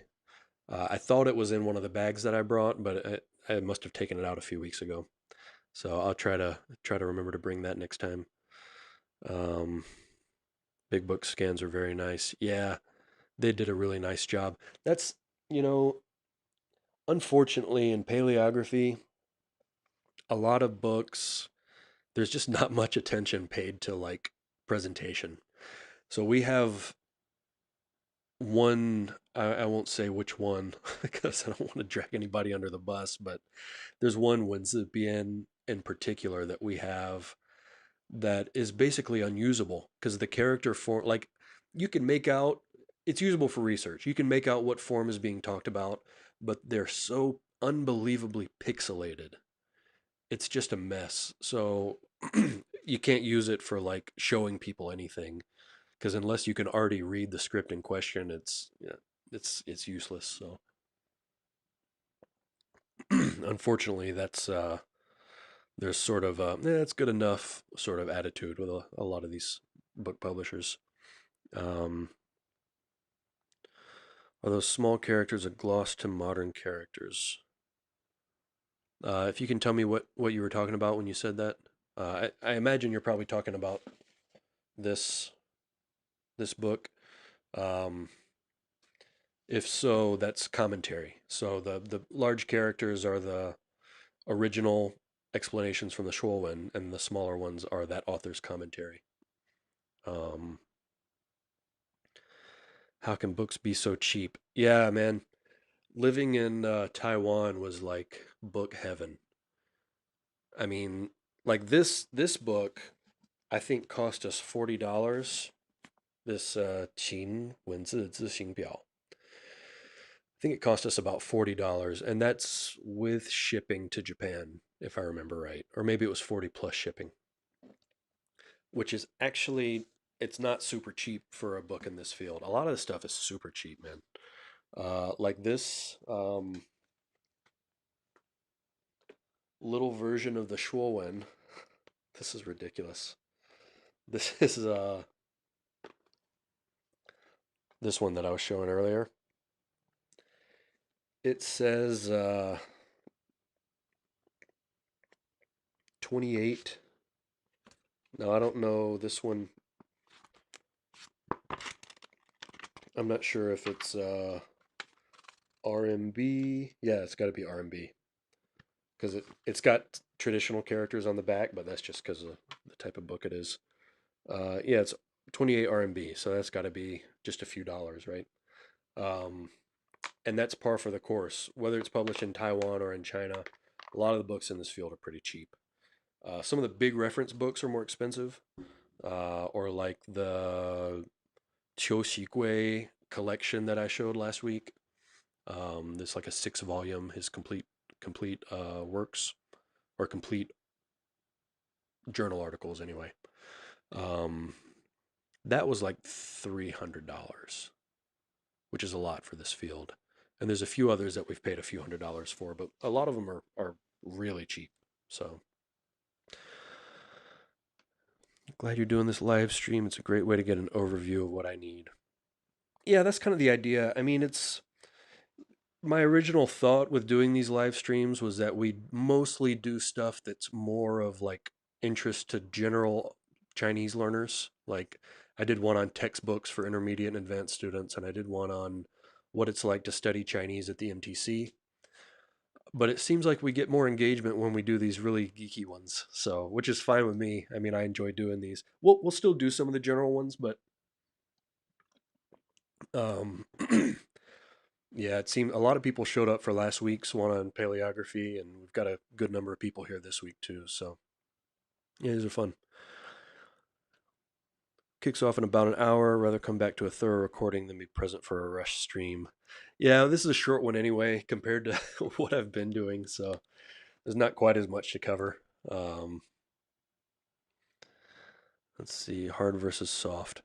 Yeah, I think that's a really that's a good thing to keep in mind, especially if you're doing paleography and you think of especially when you're thinking of character corruption, right? If you're casting something in bronze, you can be really careful and really detailed. That's why if you look at some of the like Shang Dynasty bronze inscriptions, they're super pictographic. I mean, they're really um,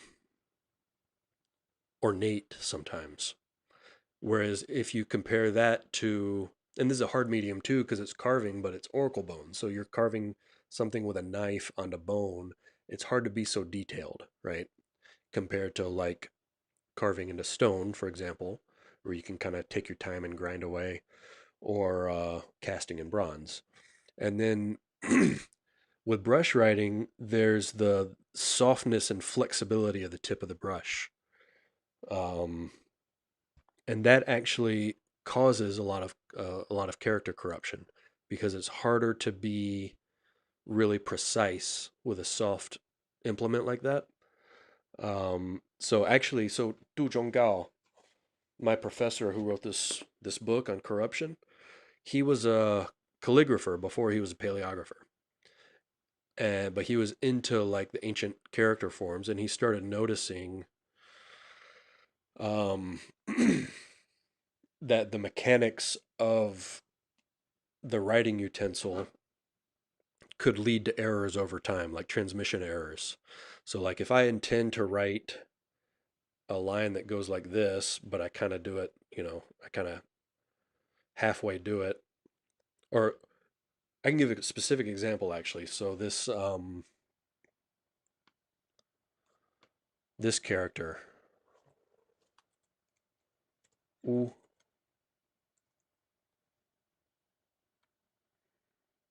mm, this. So let's look at I forget exactly what the seal script version is, but okay, that's kind of weird. Um, but it was originally, let me pull it up. It should be easy enough to find a brief overview of how it changed over time.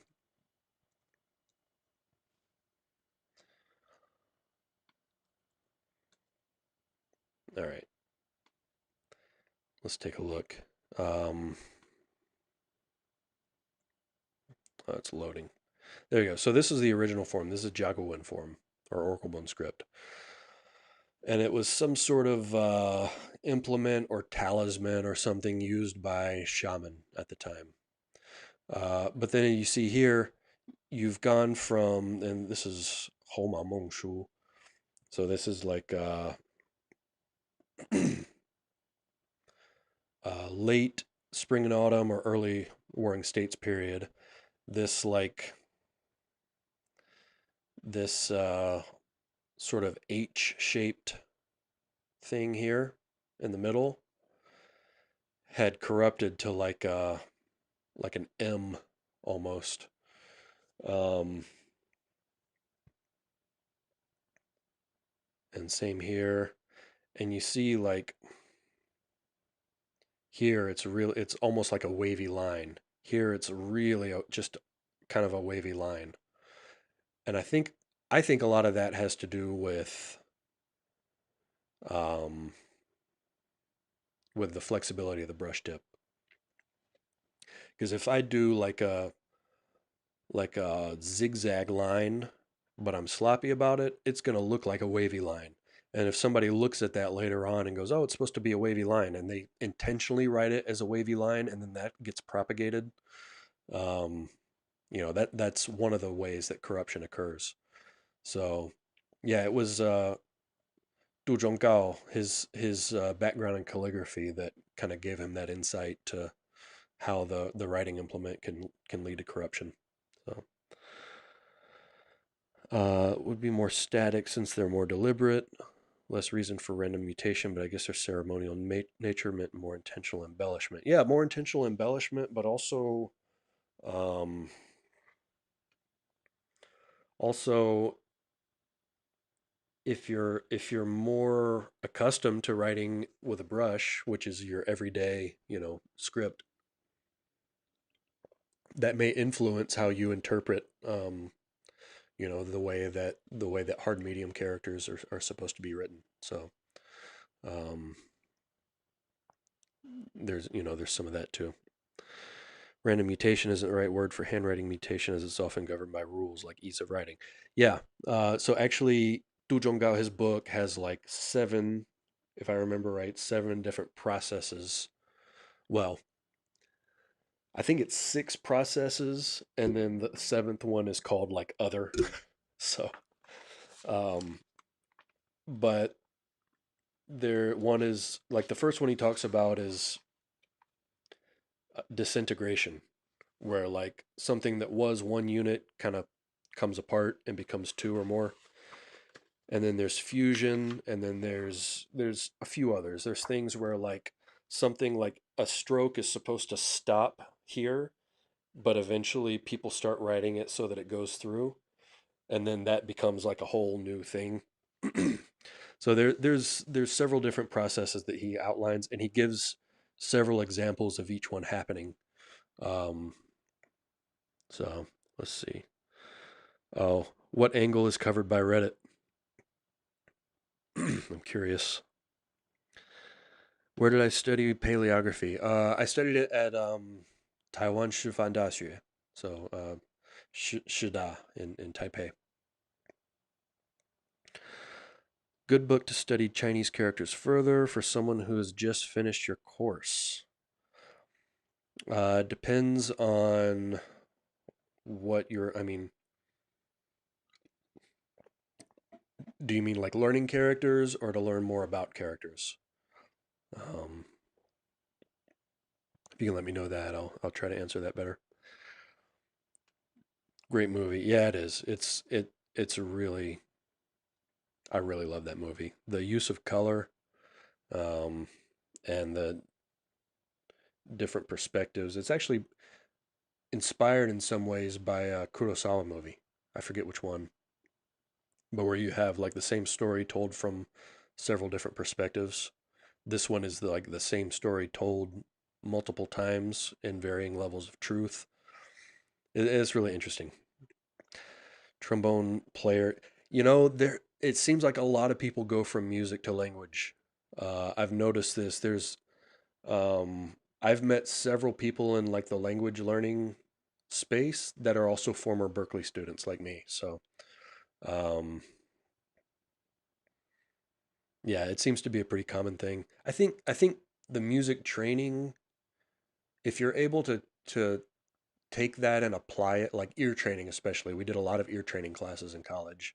If you're able to take that and apply it to like learning pronunciation, um, I think that's probably how a lot of musicians get into the language learning thing. Like, oh, I mentioned earlier in the stream, my friend Danny from the fusion band called Marbin. He's the guitarist. Um, he's Israeli, and his English is, I mean, even when we met, we were 18. So, wow, 18 years ago. Um, but even when we met, his English was really good. But then when I hung out with him in Chicago like 3 years ago, I noticed it had gotten even better and his accent had improved a lot. Um, he still has an accent, but it's very light, and his usage in English is almost perfect. And so we started talking about, language learning, and I was telling him what I do these days. And if you're in the pronunciation course, our Chinese pronunciation course, I talk a lot about rhythm.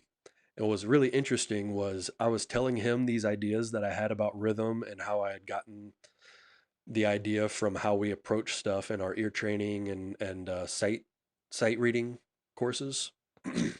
And I had taken some of those techniques and applied them to learning pronunciation in a foreign language. And he was like, "Yeah, that's exactly what I did to improve my English." Like we had come to that same conclusion of kind of using our music background to fix our pronunciation. So, um, yeah, central part of the movie about discovering a character variant before the forces of Qin standardization could destroy the knowledge. Yeah, kind of like that. It was something like there are 18 different ways to write jian, sword, but this calligrapher knows the 19th. You know, it was like a real wuxia sort of trope. Um, the disappointing thing was later, if I remember right, I looked at that character form from Hero, and it's just standard xiǎozhuàn. So it's actually nothing special in the movie, but um,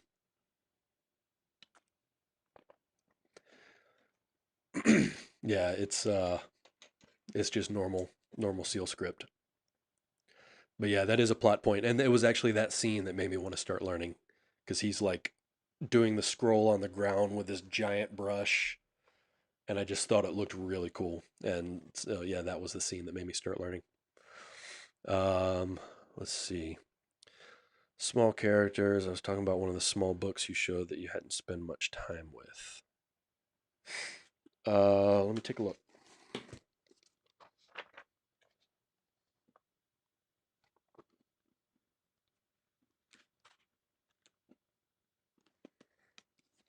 I'm sorry, I'm still not sure what you mean.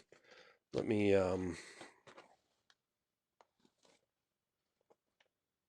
pull it up.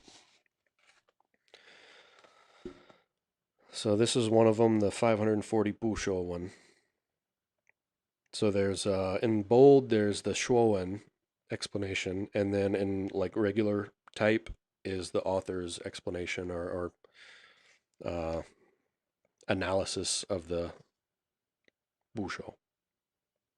For the other one, this 小篆识别指南. I don't think there's small text in that one. I think it's all just the same size. Um, or maybe you're talking about here, possibly, where you have the 小篆 and then you have small text. Um, but yeah, those are transcriptions of the character. So hopefully that answers your question. Let's see. So cheap when so much academic literature is so heinously expensive. Yeah, that is one of the advantages of this field, is that there's a lot of stuff that's cheap. One of the disadvantages is that a lot of these books are, well, especially like kind of the Winzibian and stuff like that, unless they become like standard, widely used references, they tend to be fairly small print runs. So if you don't get it when it's first in print, it can be hard to get later. It's usually still, you know, findable. A lot of this stuff is still findable, but you're going to pay for it. But yeah, if you can get it when it's first in print, yeah, it can be pretty cheap. Books in the mainland are also not that expensive. In the past, I got some math textbooks in Chinese editions, and they were cheap. Yeah, mainland books are pretty cheap. Even in Taiwan, like a lot, there's a few mainland import stores in Taiwan that you can go and find stuff that's published in the mainland, and it's each store has their own like multiple. So the price is printed in RMB, and each store will say like, oh, we do it 3.5 times that is how many Taiwan, NT that you have to pay for it. Um, so some of them are 3.5, some of them are 4. Well, it's probably changed since I lived there too, but they all have their own conversion. But saying hi, this isn't a topic that's useful to me right now. I look forward to some more general topics in the future. Well, thanks for stopping by. Yeah, I know this is pretty niche stuff, but um, yeah, glad some people are getting some use out of it. Artist that works in sculpting and brush medium, so I'm going to experiment with some seal work and hard forms. Oh, cool, interesting. Yeah, we've had a few.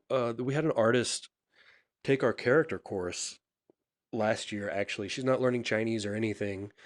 She was just interested in using some characters in her art, so she wanted to learn about them. So that was pretty cool.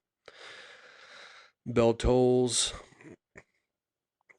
All right, cool. Enjoy your trivia. Come back and watch the rest. Uh, I, I can't see when that comment was made, so it was probably several minutes ago, but probably already gone. Um, yeah, thanks for stopping by, though. Have an easy time reading kanji. Yeah, I mean, most kanji are the form is the same as a traditional character. Some of them they have their own form here, but they're usually easy to figure out um, if you know the traditional. And some of the kanji forms here are identical to the simplified, like xue, to study. Excuse me. So yeah, I mean it's reading and understanding is one thing, knowing how they're pronounced is different. So I've gotten to the point now where like I can usually I recognize a lot of words now in Japanese. I can read reasonably well. And I can usually, even if it's not a word that I know in Japanese, I can usually make a stab at the pronunciation. Like I can guess what the onyomi would be. Not kunyomi, obviously, but I'm familiar enough with the sound changes um, that I can, just knowing the Mandarin pronunciation, I can make a guess as to what the onyomi is. So I'm getting there. Like my Japanese is, it's very much intermediate level still, but I'll get there. Um, I came here with the intention of studying really hardcore, but then starting outlier and all that, it took all my time. So I'm still not as good as I would like to be in Japanese, but love corruption, little things that make calligraphy more interesting to me. Yeah, it's a super interesting topic. And actually, if you go through that book, it's not an easy read. It was his PhD dissertation. But not only that, but he writes in a really formal style.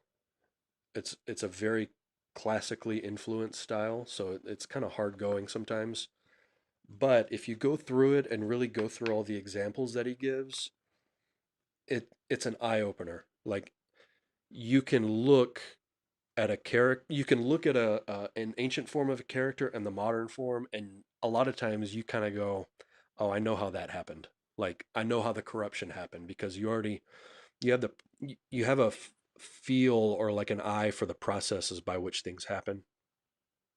So a lot of times it's pretty easy. Like there's a common variant of I don't know if I'm going to be able to find it. Let me see if I can while I'm talking. There's a common variant of yu, fish, where the bottom dots instead of written like huo, four dots, is written like da, like big, da xiao da da. And it's because that bottom like huo, it's not huo in but it looks like huo, fire. And it's because the full form of that, it'd be easier if I brought up my text editor so I could illustrate what I'm saying. Um,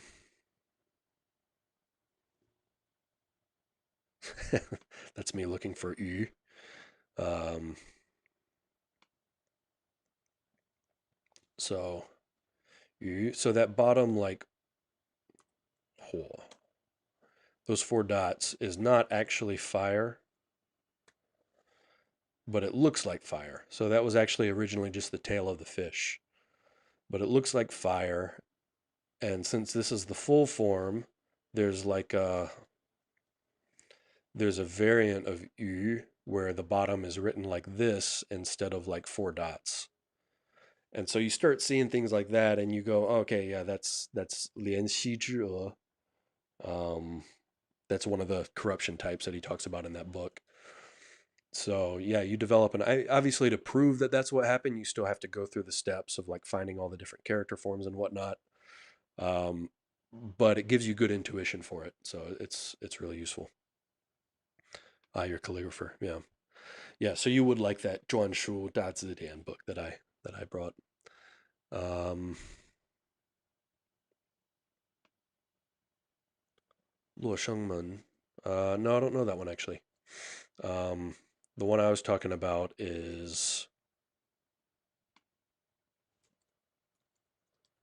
Yingxiong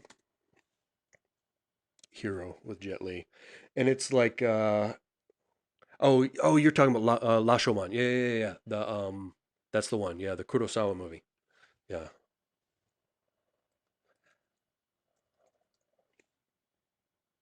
Um, Actually, there's a restaurant close to here called Kurosawa, and it's his like when he was still alive, he owned that restaurant. I guess his family owns it now.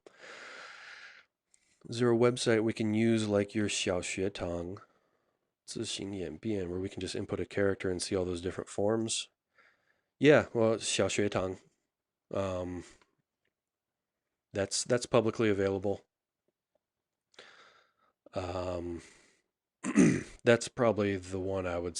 I guess there are other ones. That's the one I go to. But here, let me put that. I'll put it in the description too, but I'll put it up on screen real quick. Um, yeah, that's publicly available. Anyone can use it. You don't have to register or anything. So, and you can. It gives you 字形演变, which kind of an overview of how it changed. But then you can also select like just to look at bronze script or just Oracle Bone script or whatever. So, um, let's see. Reddit has the angle of I have this Chinese object. Please translate the inscription for me. Pretty well covered. Yeah, yeah. That's we don't want the group to become that, but we don't mind helping. As long as it's not devolving into that. Um,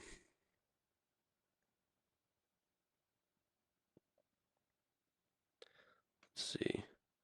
To learn more about characters, understanding sound components that are not immediately obvious is particularly interesting. Yeah, that's a tough one. We're going to add stuff to our dictionary for that because Ash he's got to wait until after he finishes his dissertation, which he'll be finished in December. But we're going to add formulas to the dictionary that it kind of concisely explain those sound relationships. Um, so as far as books to read about it, like unless you want to if you want to get in, like really get into it, some of the like I think Ash gave some resources on paleography.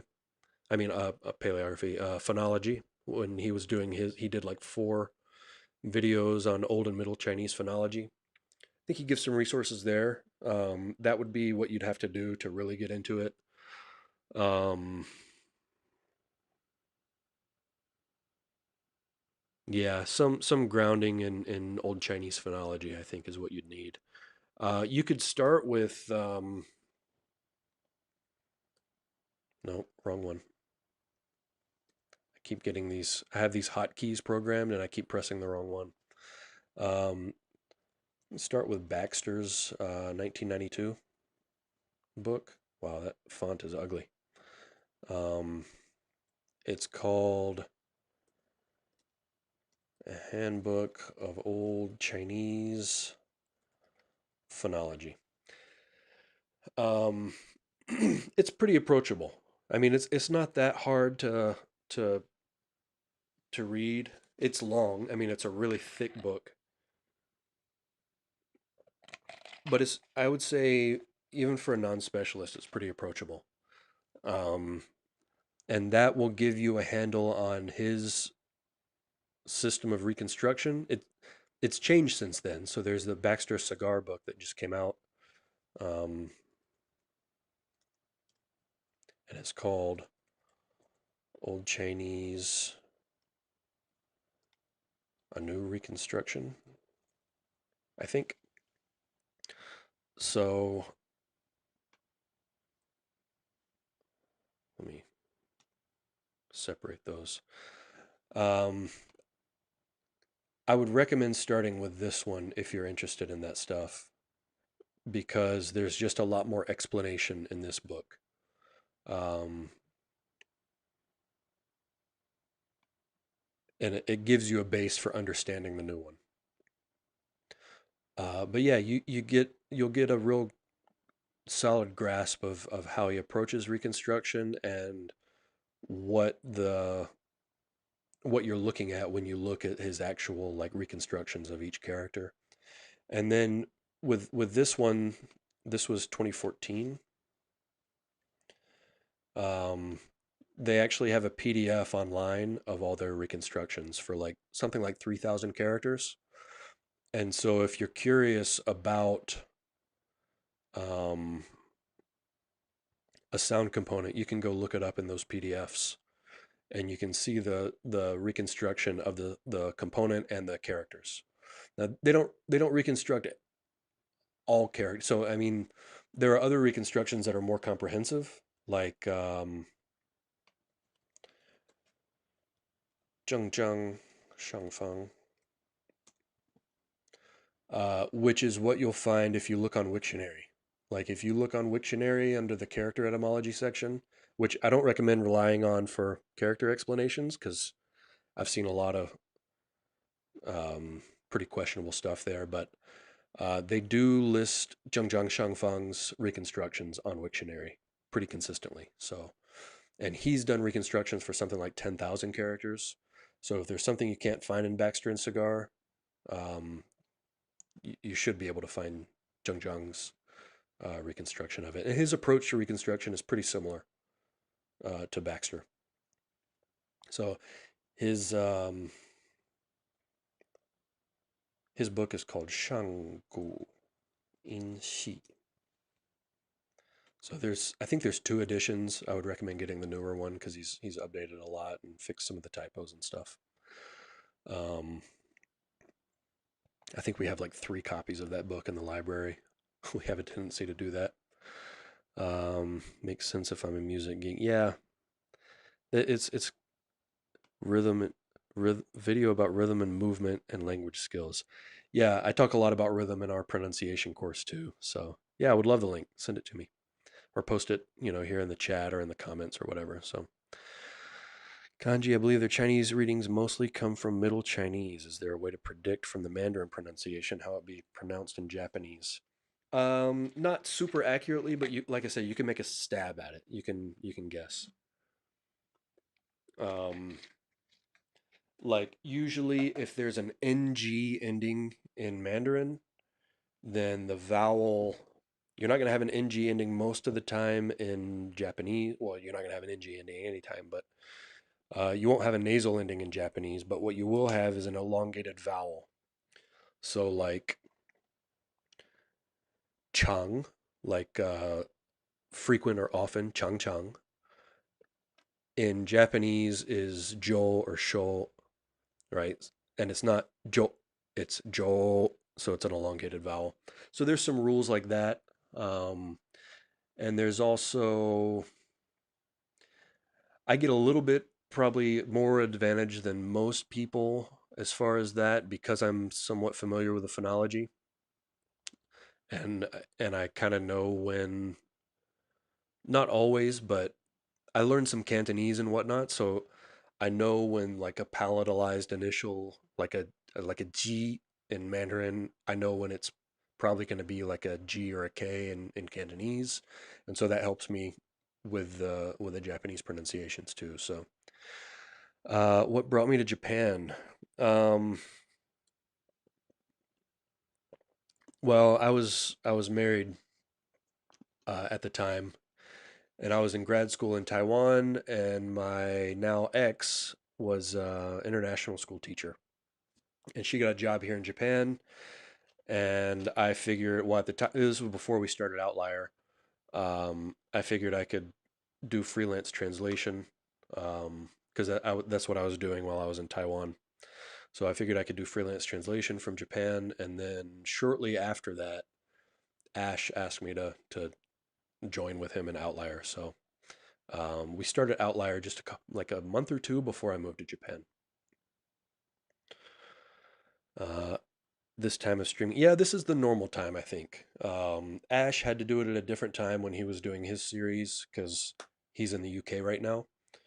But this one, at least people on the West Coast in the US can make it, and people in like New Zealand, Australia, and Asia can make it if it doesn't, excuse me, conflict with work. But yeah, it's sort of a good middle ground. Um, I guess Europeans have to get up early for it, but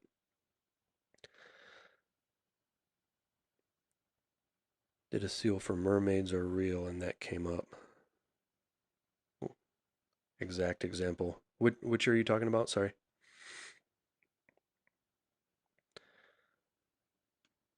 Exploration of these corruption types would be fascinating to read more about. Zero ability in Chinese, though, sadly.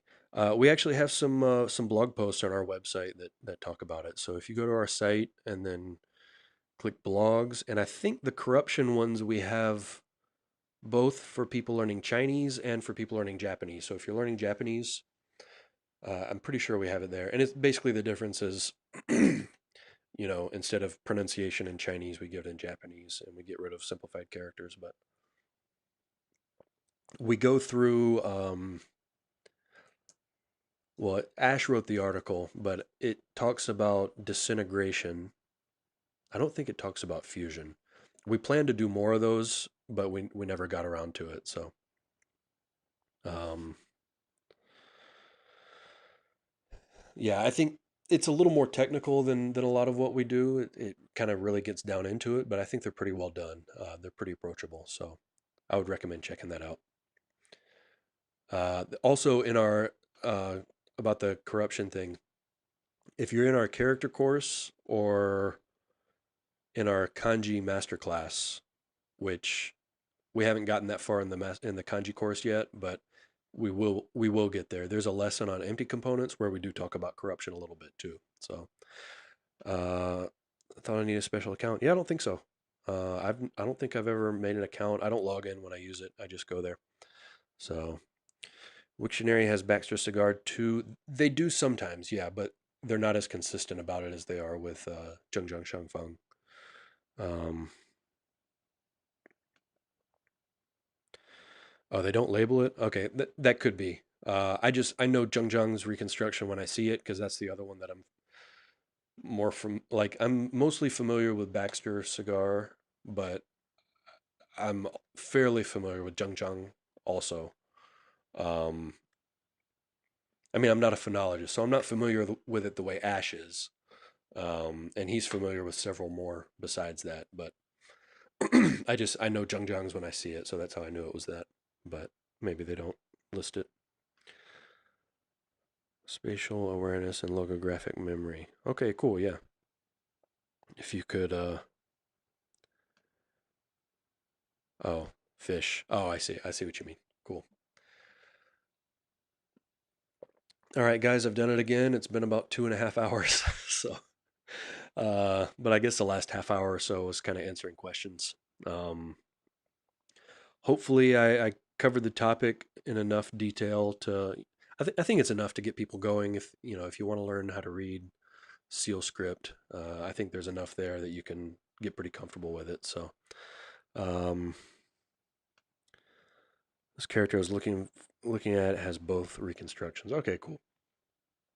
Yeah, I know that like I basic I basically only use Wiktionary if I need to an easy way to look up Zhengzhang Shangfang's reconstruction. So I mean that's how I know it's there. But um, yeah, otherwise I don't use it that much. But yeah, if there's a character that you're looking for a reconstruction in Baxter, and they don't have it, then you can always rely on Wiktionary to have it for Zhengzhang Shangfang. 24-hour live stream challenge when uh one day. Let's put it that way. Yeah, I only have to do it 10 times as long as I did it today, right? So, all right, guys, I think I've covered everything that needs to be covered here. I think I talked about all the books that I brought with me. So, I'm going to go ahead and end it here. Thanks for coming. Um, I'm not sure what topic we'll be doing next week, but I'll figure out if there's any, requests. I know somebody's asking about learning Taiwanese. Um, um, but that's gonna have to wait, I think, because we've just got so much going on right now. I'm trying to do ones that don't require me to put tons of time in for prep. Like this, I could basically talk off the cuff about the last, the one last week too. But talking about how to learn Taiwanese, my Taiwanese isn't very good, so I have a bunch of resources that I could talk about, and I could talk about what's good and bad about each of them. But Ash speaks better Taiwanese than I do, so maybe it would be better for him to do that one. Um, But yeah, we'll figure out a topic for next week. We'll probably do it at the same time, Wednesday at 1, Japan time. And yeah, guys, I'll see you then. Thanks for coming.